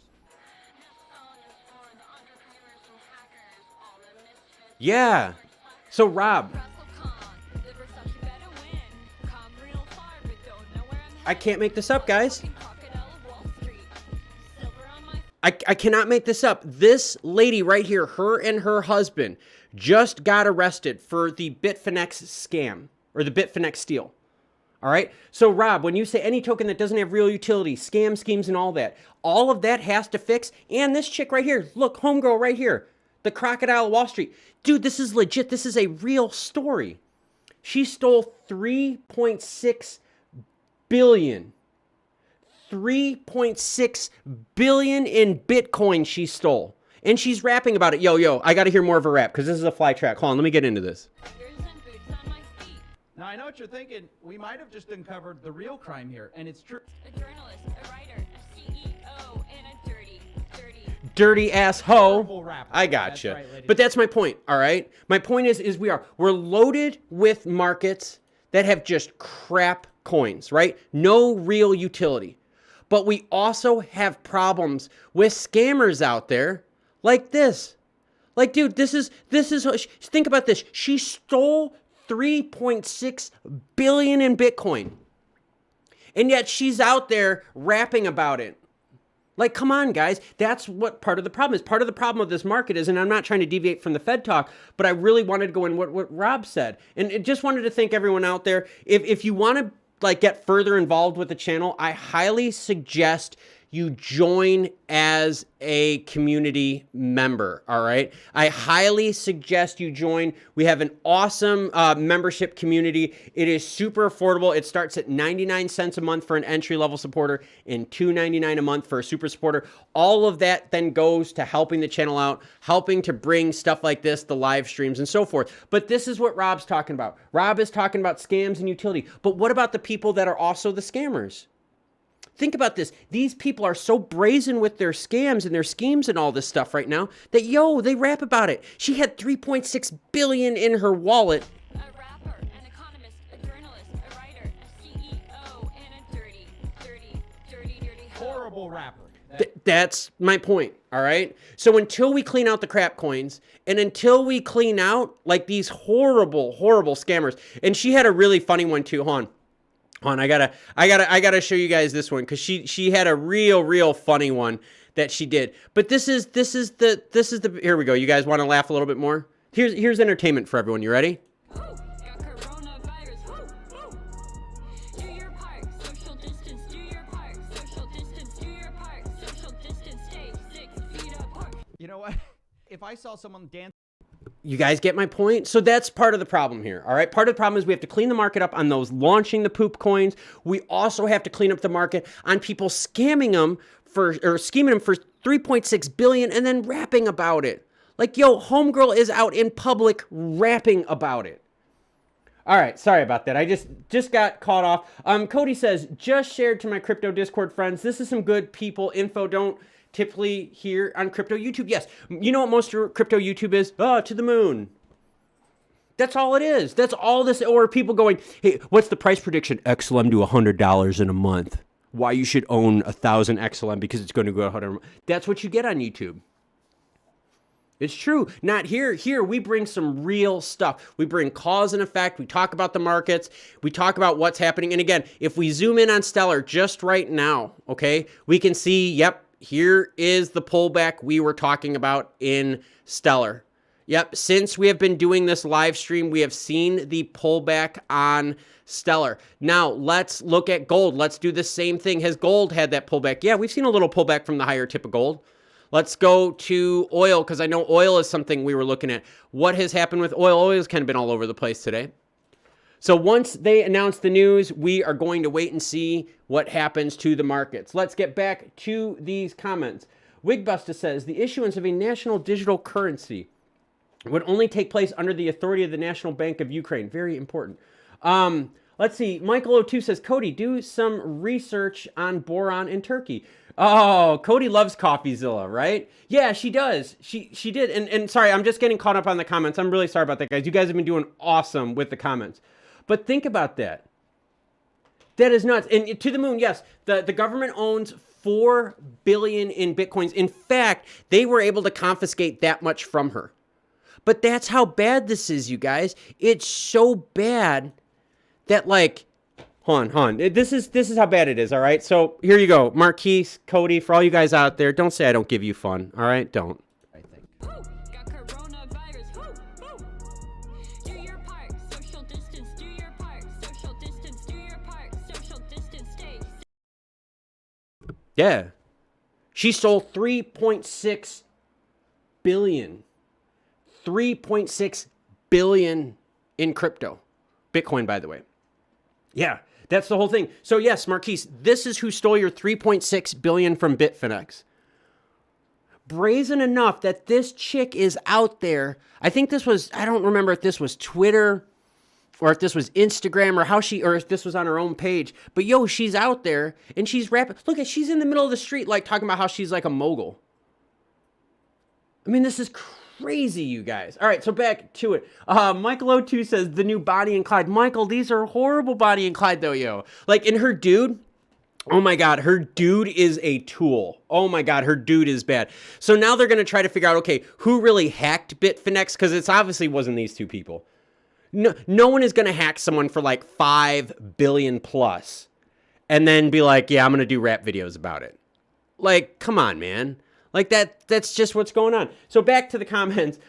Yeah, she is white as a ghost, man. Vegan, right? And actually, no, I can't say that because I do eat lots of veggie. I go vegan pretty heavily, actually, every once in a while when I train. Let's see.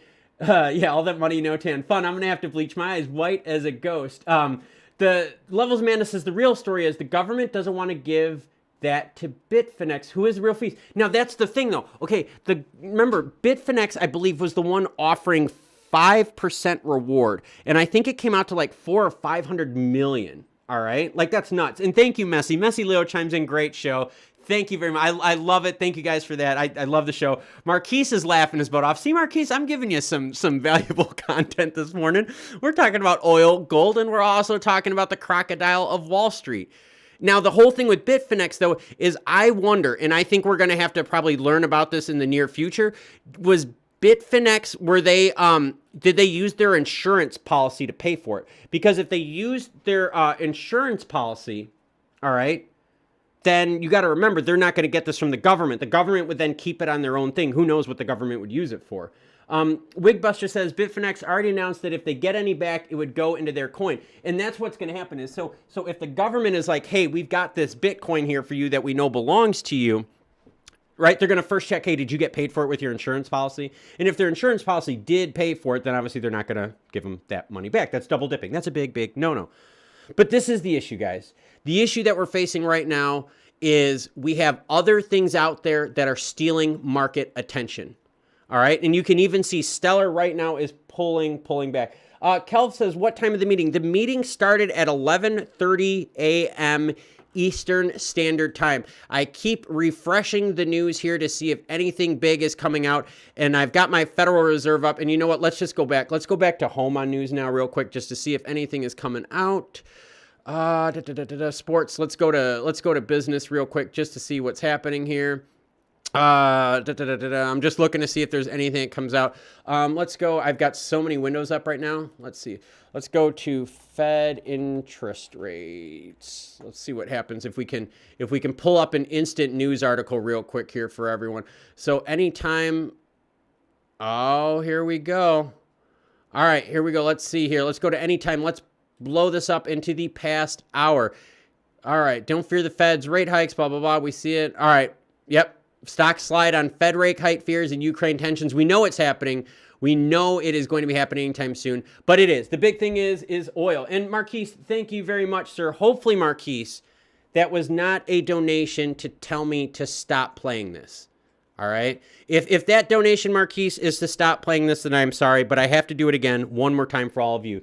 So for those of you out there that want to know who stole $3.6 billion in Bitfinex, well, they didn't steal it. These were the money launderers. Check out Homegirl. That American Idol singers are singing.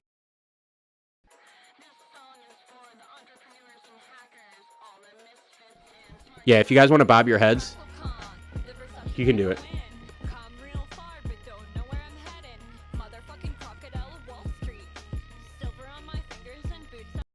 Yeah, she's rapping about being the crocodile of Wall Street while she steals $3.6 billion. So again, right? So when we talk about it, and Marquise, thank you, I really do appreciate that. And I'm sorry if you were donating, Marquise, so that I don't play clips from her, I really apologize, but I have to. I have to hit the low hanging fruit right here with this homegirl. But this is what scares me, is she's rapping about being like the crocodile of Wall Street while she's stealing money. That's how bad the market is right now. That's why I think a lot of big money isn't going to get into crypto just yet, because we have poop coins, right? You guys know, we talked about poop coins. I think we're all cool with that, right? We've got poop coins here. But we also have people brazenly being open about stealing billions of dollars, man. Stealing billions and billions of dollars. And that's why you're not going to see big money roll into crypto yet, right? Because of the poop coins, lack of SEC regulation. You've got gold that is on fuego. You have oil that's on fuego. Marquise, I don't mean to be pounding on Chicago, but one of my favorite restaurants in Bridgeport was sold. Yep. One of my favorite restaurants in Bridgeport was sold. Let me see. They're right outside of Sox Park. Wigbuster, thank you. Okay, so now I know. So Wigbuster chimes in and says, here you go, man. For the love of God, no more music. All right. I get it right now. All right. You guys are paying me not to play music. I get it. But that's the thing, right? Think of all the stuff that's going on. This summer, right? And then I'll get rid of her. Like, I know you guys don't want to look at her, all right? And don't worry, we are going to talk about NFTs too. But the whole thing that's going to capture attention this summer is we're going to have politics. In the United States, let's be real here. You're going to have politics. You're going to have Ukraine. Ukraine tensions are going to do what, guys? They're going to drive the prices of oil. Okay? Because a lot of oil flows through that area. Don't think it doesn't, all right? So you're going to have that. Housing prices going up. Fuel prices at the pump going up like crazy. And please, that everyone right now who's watching, do me a favor. Tell me what gas is by you and like what's the closest city. You guys don't have to be specific so that you guys retain your privacy, but let me know, all right? I will start off, okay? I am in, and I do hold XRP to the moon. I do. I live very close to Clemson, okay? So gas by me in Clemson, South Carolina, okay, is... What am I at right now? I just paid $3.29 yesterday. All right. So you guys let me know where are you living? What's the closest big city by you and what gas is going there? And this is my point. Because I know what's going to happen. Marquise is, and the only reason I'm bringing up Marquise is because like I know where the dude lives. Like not specifically, but like I used to live there. All right. I used to live in Chicago. I know what's going to happen. The prices of gas are just going to blow through the roof in Chicago. In the city, it's going to be insane. Wigbuster, Delaware, $3.90. You guys are getting my point. All right. So this summer, right, we're going to be worried about Ukraine because that's FUD. Ukraine's kind of part of FUD. Let's be real here. Because even in Europe is like, okay, we're not too concerned about the Ukraine. But you're going to have gas prices through the roof, housing prices through the roof, people paying back their student loans again, you guys. That's another big one. Student loans are coming in. Cody, Minneapolis, Minnesota, $3.20. Cody, I've spent a ton of time in Minneapolis. A ton of time in Minneapolis. A lot of time in Minneapolis. Party Farm says, I'm in Phoenix. It's $3.95 to $4.10. Whoa, holy crap. Douglas Moreno, $5 gas in LA. Oh my God. Okay. So all you guys that are chiming in for how much gas is right now. Just in Marquette. Oh, I love Marquette. Like, my God, you guys, I got a lot of Midwest fans here. It's kind of cool. But I want you to think about this. Everyone right now who's chiming in with how much gas is. What's messed up is this. For all those extra dollars that you're paying in gas, that's money you don't have for food, money you don't have for crypto. All that extra money you're paying in food, that's coming away from your extra spending. Like, you see what I'm saying? Like, all of these things, right? Oil prices, gold, housing, political fears, Ukraine, all of this is going to seriously take a lot of attention away from crypto. The best thing we have for crypto, all right, that's going to help us out is, oh, no, I almost played it, but no, I can't do that. No, that's not the best thing we have for crypto. The best thing that we're going to have for crypto going forward is going to be regulation, all right? And not only is it going to be regulation, but we're also going to have to see the SEC drop in. Messi Leo says Sweden, it is it $8? Are you doing it per liter, Messi, or are you equalizing that out to the gallon? Because when I was in Europe last, I was paying insane amounts per liter, man. Like insane amounts per liter when I was in Germany last. Canik says $5.99 a gallon here in Canada. Where at, Canik? Because just to let you know, one of my favorite cities in Canada is Quebec City. Just throwing it out there. Like I'm in, Basseville, Hauteville. Like I do speak French. So like I love Quebec City and I love Montreal. So I'm a huge fan. Let's see. Douglas Moreno says you can still buy the same amount of crypto. You just have to eat less. Well, that's the other problem too, is because food is so crazy, guys. I was just at the store with my wife a few days ago and we were just looking at something. I don't remember what the hell my wife wanted to get. She wanted to get something and she put it back because of how much it was. And like, that's crazy. I mean, like, you see what I'm saying? Like, that's crazy. So yeah, so now food, right? Your food costs are through the roof. All right. And again, I'm not picking on Marquise. It's just because I know where Marquise lives. Like, I live there. Like, look, I even have my Blackhawks hoodie on, right? There you go. Kane and Taves, man. Kane and Taves. Let's do it, guys. And Chelios. Chris Chelios. Who doesn't love Chris Chelios? But anyways, in Chicago, I remember that. All right, you guys? I remember when gas prices in Chicago were hitting like $5, $5.50 a gallon. And out in the suburbs, we were paying like $4.50, okay? I remember, I had a motorcycle at that time too. I remember riding my motorcycle like 24/7 and I would be able to go on like 355, 290, 88. No one was on the road. Those are major highways, interstates. No one was on the road. What is going to happen to our economy if gas prices go up, if food prices keep, all this free money, right? Not the free money, but our flexible money that we spend. You know what I'm saying? That's all going away. It's all getting evaporated. I mean, this is a really, really big thing because this is all pulling money out of our pockets. Messi Leo says $2.30 a liter. Holy crap, you guys. Oh my gosh. Chris Chelios is a big Red Wings. I know that, but remember, Chelios, Hawks? Come on. Help me out. Well, okay. All right, look. If you're a Red Wings fan, I'll give you the Russian 5, right? You guys remember that in the mid-90s, the Russian 5, right? Yeah, you guys know what I'm talking about. But so that's the thing, guys. We have so much going on right now in terms of like negative price news in the world. Not crypto price news, but negative price news in the world that you guys know it's definitely going to affect us. Definitely going to affect us. What about the MoneyGram thing? Okay, so I want you to look at this. Look at this chart. This is going to be something scary. All right, here's Bitcoin. Look at Bitcoin's high in November, all right? And this is what we want to do on this channel, right? I want you to start thinking of contrarian plays, okay? I don't want people to get caught with their pants down, all right? Contrarian plays here. Look at Bitcoin. Bitcoin in November hit it's one of its highs, right? Let's be real here. Like it did. It was through the roof in it, right? 67,000. Since then, it has pulled back. Now look at MoneyGram since November. Here's MoneyGram November. It's lowest and it's pulled up. Look at the contrarian play. Look at that. The contrarian play. This is what I'm talking about. So for those of you out there that are looking to see where money is flowing, at the same time period where Bitcoin hit its height, you now have MoneyGram taking off. Is that the legacy play? Well, I don't necessarily think that's the legacy play. That was MoneyGram just being pounded. Let's be real here. That was MoneyGram being pounded, man.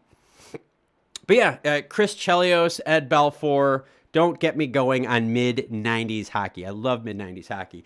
And Party Farm, I do. I remember the Russian 5, man. It was awesome. But yeah, so that's all we've been talking about here this morning. We've been waiting to see what the Fed says, if they're going to come out with any. They're going to have to come out with a plan, like plain and simple.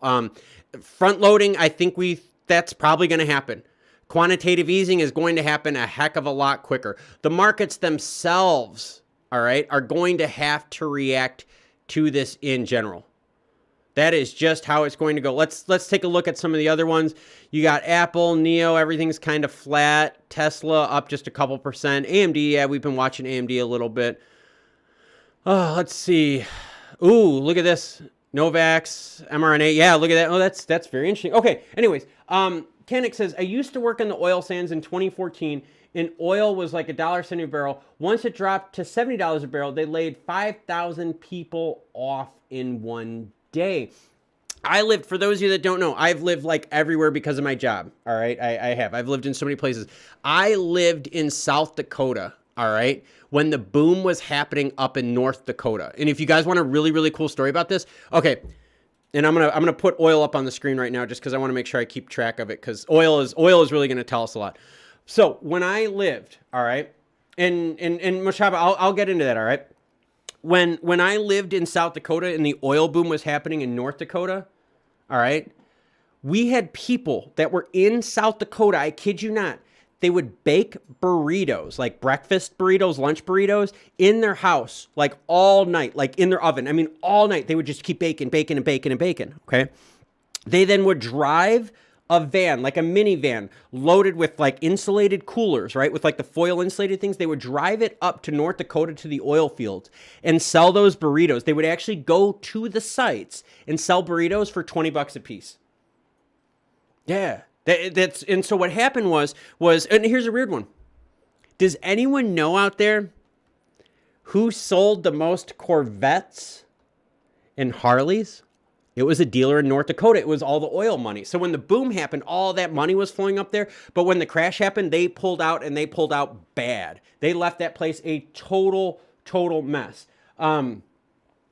Let's see. Rob says, remind them that there is no MoneyGram Stellar tokens, just more fake industry company scam tokens. Yes.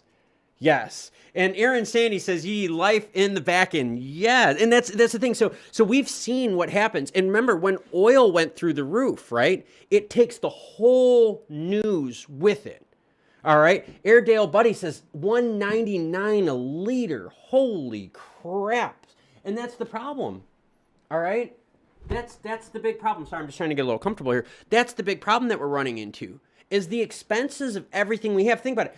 In the U.S., okay, and actually it happened in Canada. It happened all over the world.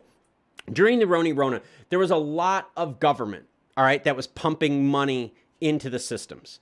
A lot of that money went into markets. It went into crypto. You guys get what we're talking about here. The big issue was, all right, is that now that same money isn't pumping in. All right, people aren't getting stimulus checks. They're not getting stimmies. They're not getting $600 boosts in unemployment. All right, a lot of that extra money was flowing into the markets. Now we have higher fees and less fiat being pumped into the market. This is going to shake people out. And if right now, if you don't think you can handle getting kicked in the nads for a while, because let's be honest here, if gold oil, like we've been talking about, takes off, crypto will get cold, quiet. I'm not talking like crypto winter quiet. I'm talking more about, you're not going to hear about it in the news. Like, it's just plain and simple. All right? It is crazy. It is totally crazy. Let's see. Let's get to some of those comments. Kanik says, yeah, I believe that. A bag of chips on the oil field camps was like $10 a bag. Yeah, it was nuts. Dude, like, seriously, it was the coolest thing. These guys, all right, they were college-age guys. One of them actually dropped out of college. You're going to love this. He lived just outside of Rapid City by Deadwood. All right, lived right out there. He dropped out of college. I kid you not. And the dude literally, all right, as soon as his family, all right, and yes, Trade Trillion, I will get to that here really soon. As soon as his family went to bed, dude was making burritos in his oven. He, like, seriously, he lined a huge container in the back of, like, it was like a minivan looking thing. And dude just sold burritos to the oil fields. It was crazy. Kanik says, just use the debit machine and get cash out in the oil fields was a fee of $7.50. Dude, they were wrecking everyone up there.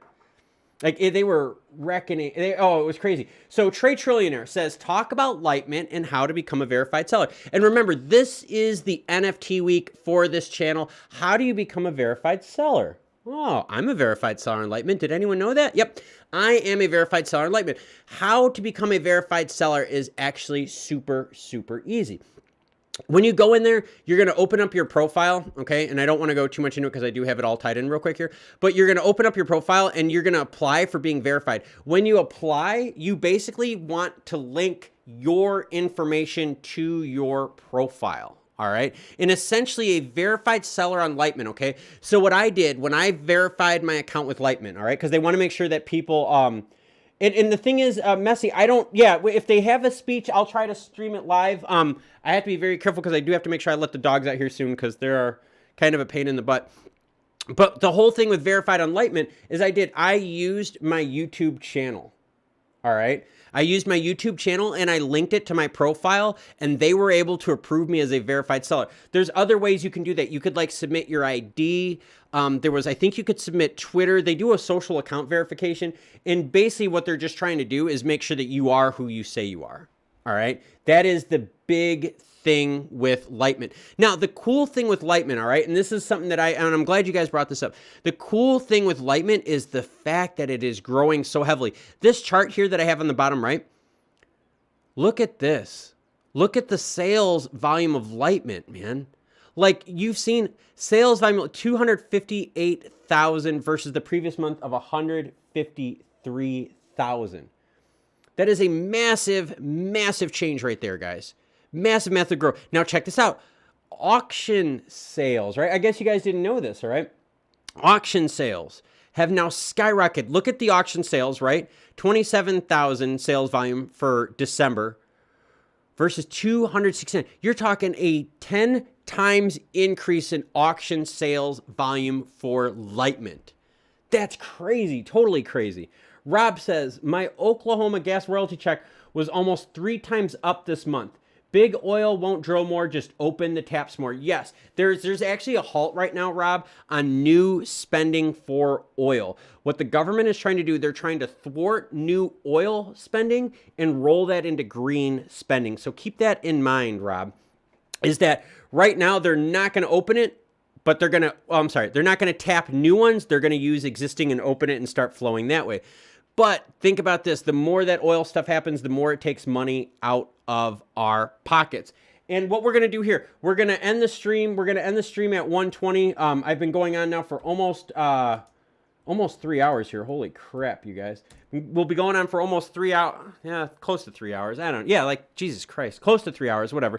Yeah, we'll go till 1:20 today because I do have to make sure I take the dogs out. And I also have to make sure I get everything ready for Valentine's Day. Because, yes, public service announcement.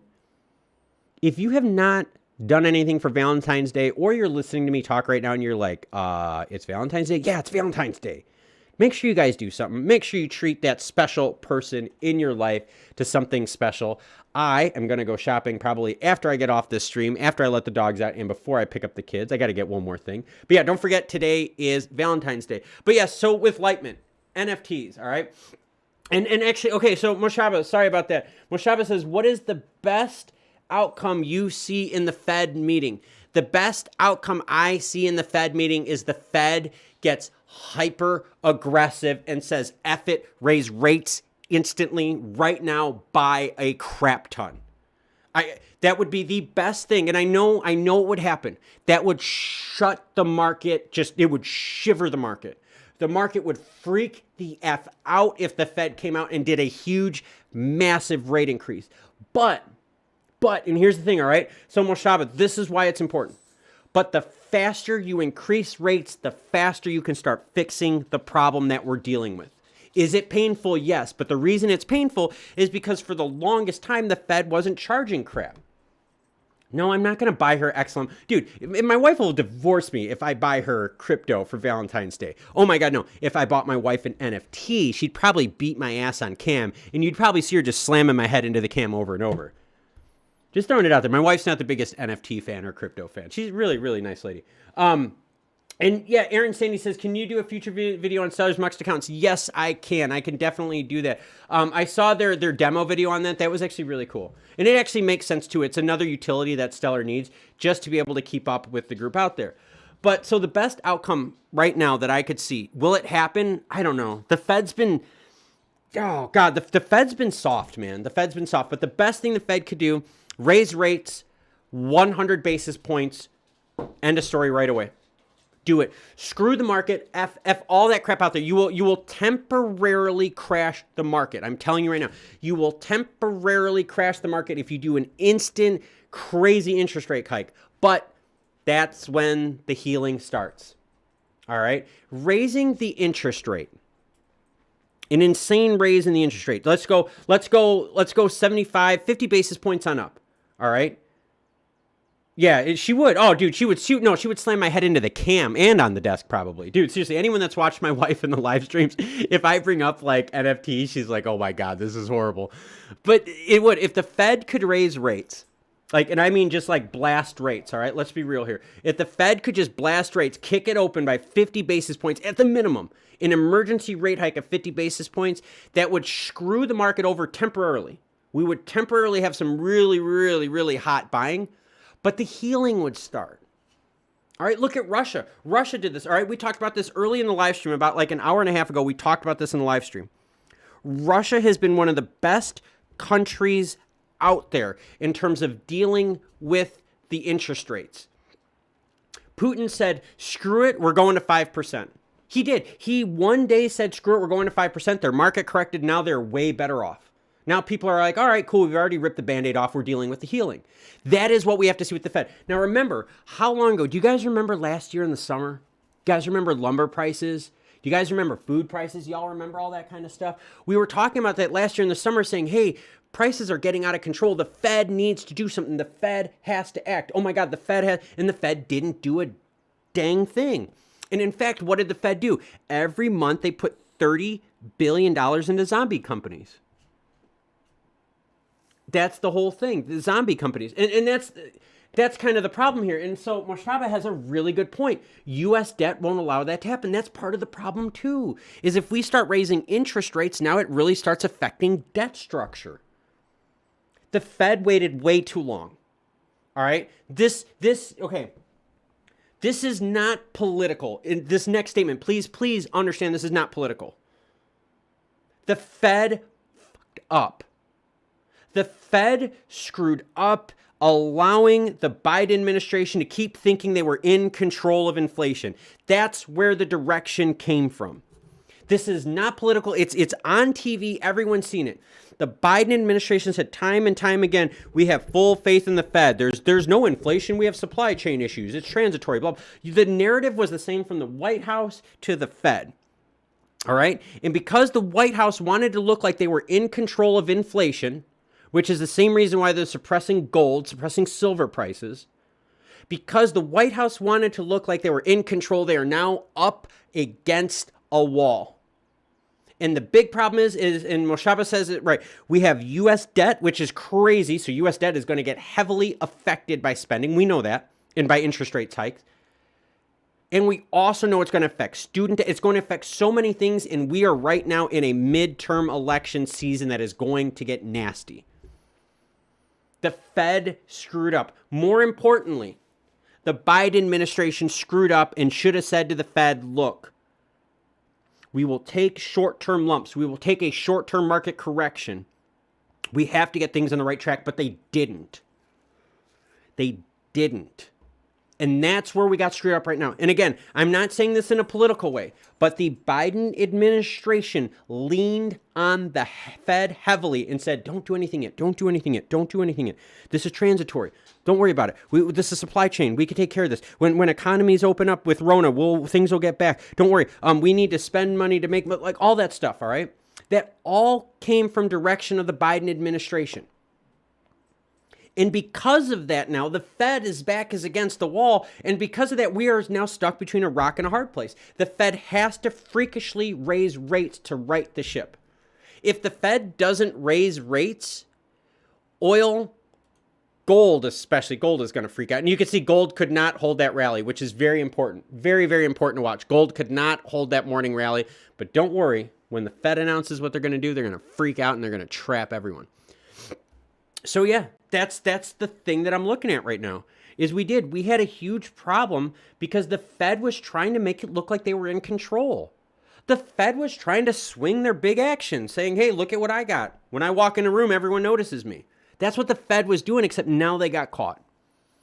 Now they got caught because interest rates are going to be jacked. They're gonna have to raise them fast. The problem is we're now at 30. We're over 30 trillion in debt, and I think our tax. What was our tax basis, guys? We have tax income of like 4 billion a year, 3 or 4 billion a year, something like that. So think about that. We are screwed. Now we're gonna raise interest rates on top of that. I don't know. The Fed waited too long, guys. So Moshtaba says the U.S. debt won't allow it to happen. No, they will. They'll allow it to happen. They have to. Moshtaba, if the U.S. does nothing right now with interest rates, Russia, China, the rest of the world is going to take the U.S. over in a matter of years.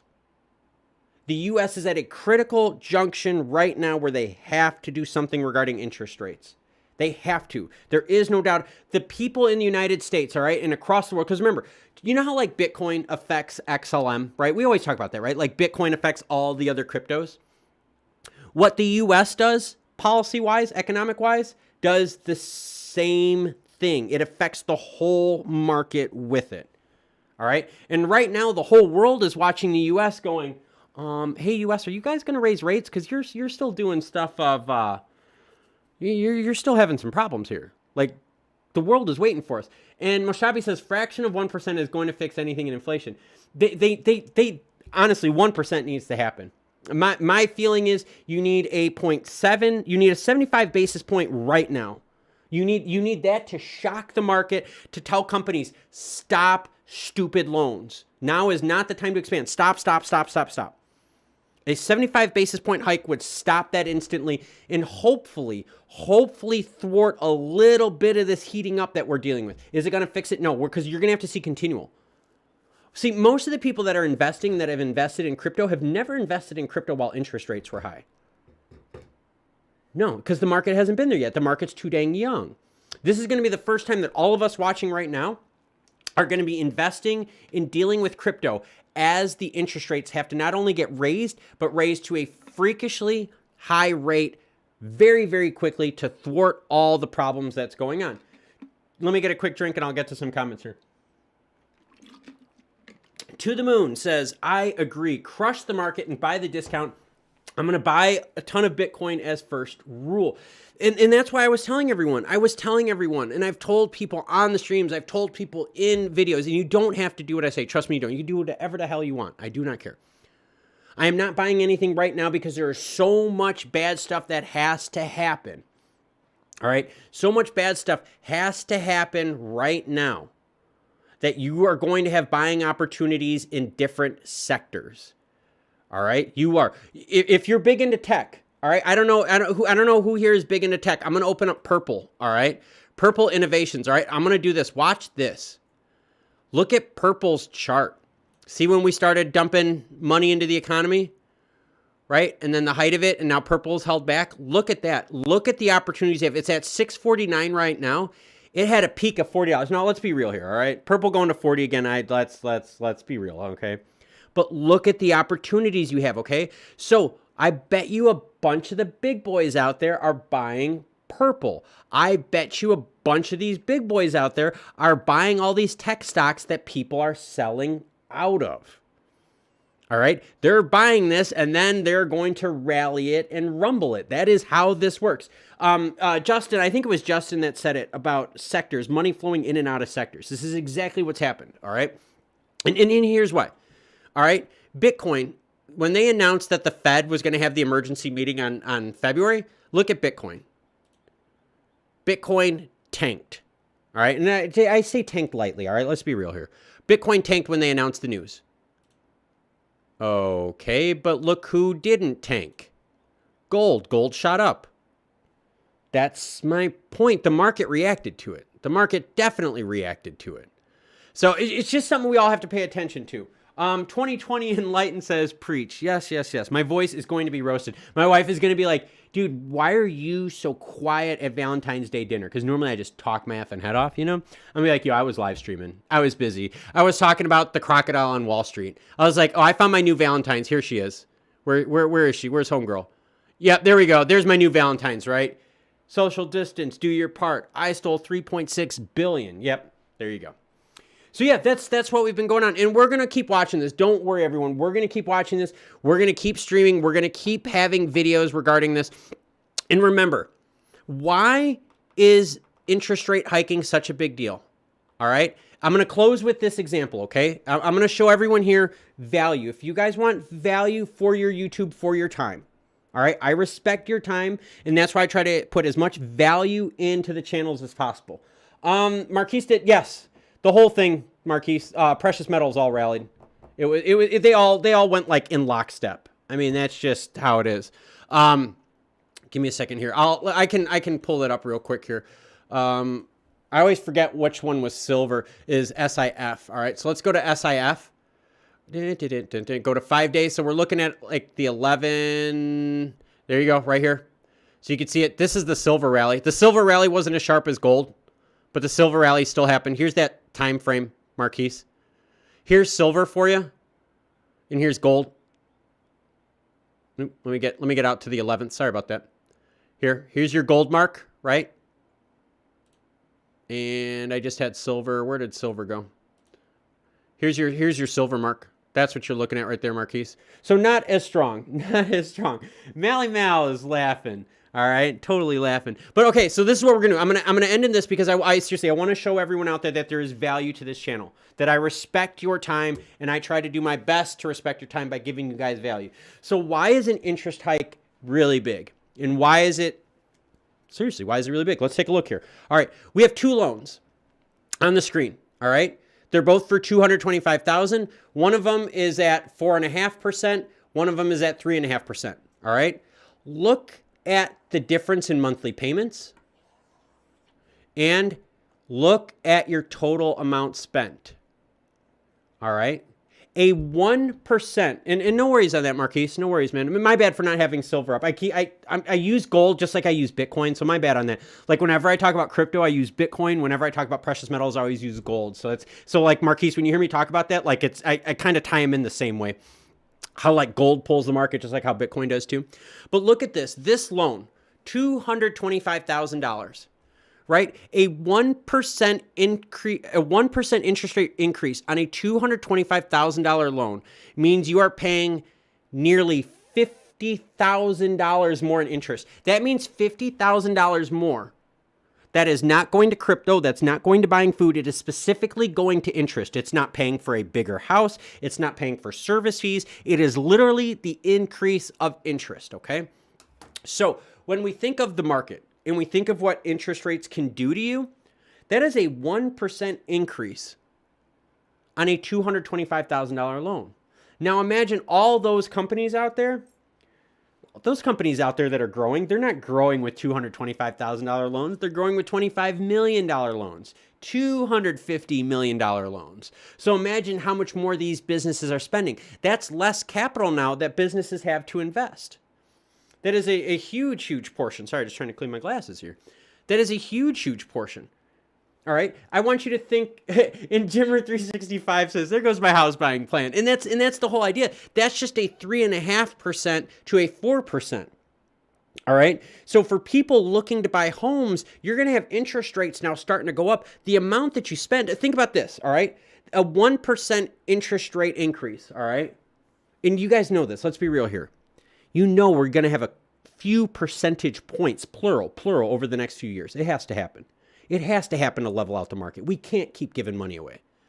But think about that. A 1% interest rate gain and a $225,000 loan means you have $130 less in your pocket. Think about that. $130 less in your pocket every month. That's $130 less for crypto, food. You guys get my point. Now, that same interest rate, right, tied into student loans. Okay, student loan now becomes more expensive. Credit cards are tied to interest rates. Variable rate mortgages are tied to interest rates. So as these start going up, people are going to get caught and they're going to get burned. They are going to get burned. And yes, less buying brings the overall market back to reality. And that's what we've been talking about, Jimmer, is exactly that. The smart money, all right, has been buying all of our favorites. The smart money has been buying silver this whole time. Why? Because we know silver should not be $23. Silver should be closer to $29, $28. Marquise chimes in. Me and the wife are looking to to buy commercial buildings like on top to make money, live on the bottom. Yeah. Marquise, okay, I want you to think about this. Do you remember all like the storefronts back in the day, right? And you know what I'm talking about, dude. The storefronts back in the day, okay? Back in the day, it was you owned your shop on the bottom floor and the top part was apartments, all right? Super, super common in Chicago. Actually, super, super common in the South here too, all right? In our downtown, like the little markets here, like in the South, our little cities, tons of shops are like that, where it's the main store on the bottom and like their quote living quarters on the top. Do you know how many people are doing that now so that they can write off their living expenses as a business commercial expense?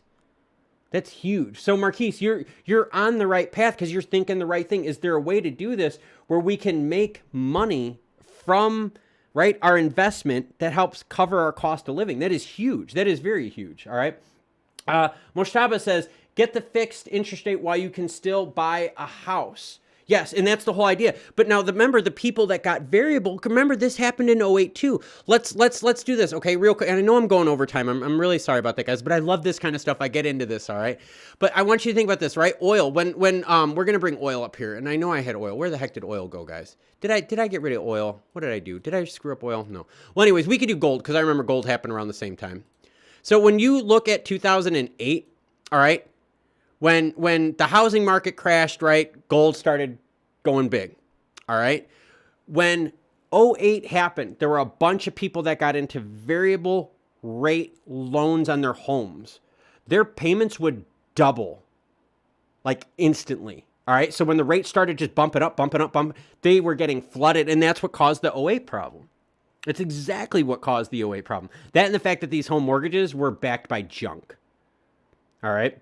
But, okay, Marquise, here, I'm going to, and I'll end with this, all right? Just so you guys, because I am going over time. I do have so much to do today. It is Valentine's Day. I'm totally screwing up. I'm way over time. But I'm going to end with this, all right, Marquise? Here's the southern equivalent of what you're talking about, okay? And again, I live very rurally. I live by Clemson, all right? So any football fans out there, Clemson football, I live real close to Clemson. How it works out here in the South, what we're seeing right now is people buying what's known as compounds, okay? What they're doing is they buy, say, 5 acres of land, and they put their house on it. And then what they do is they have other family members come in and put homes on the same 5 acres of land. They divide it up. They then apply for different mailing addresses and so forth. They buy compounds down here, Marquise. Super, super common. There's a gal at my wife's work that their, quote, family compound, I think they had like 10, 15 acres, something like that. They now have 5 different families living on there. 5 different families. It started off as the parents, all right?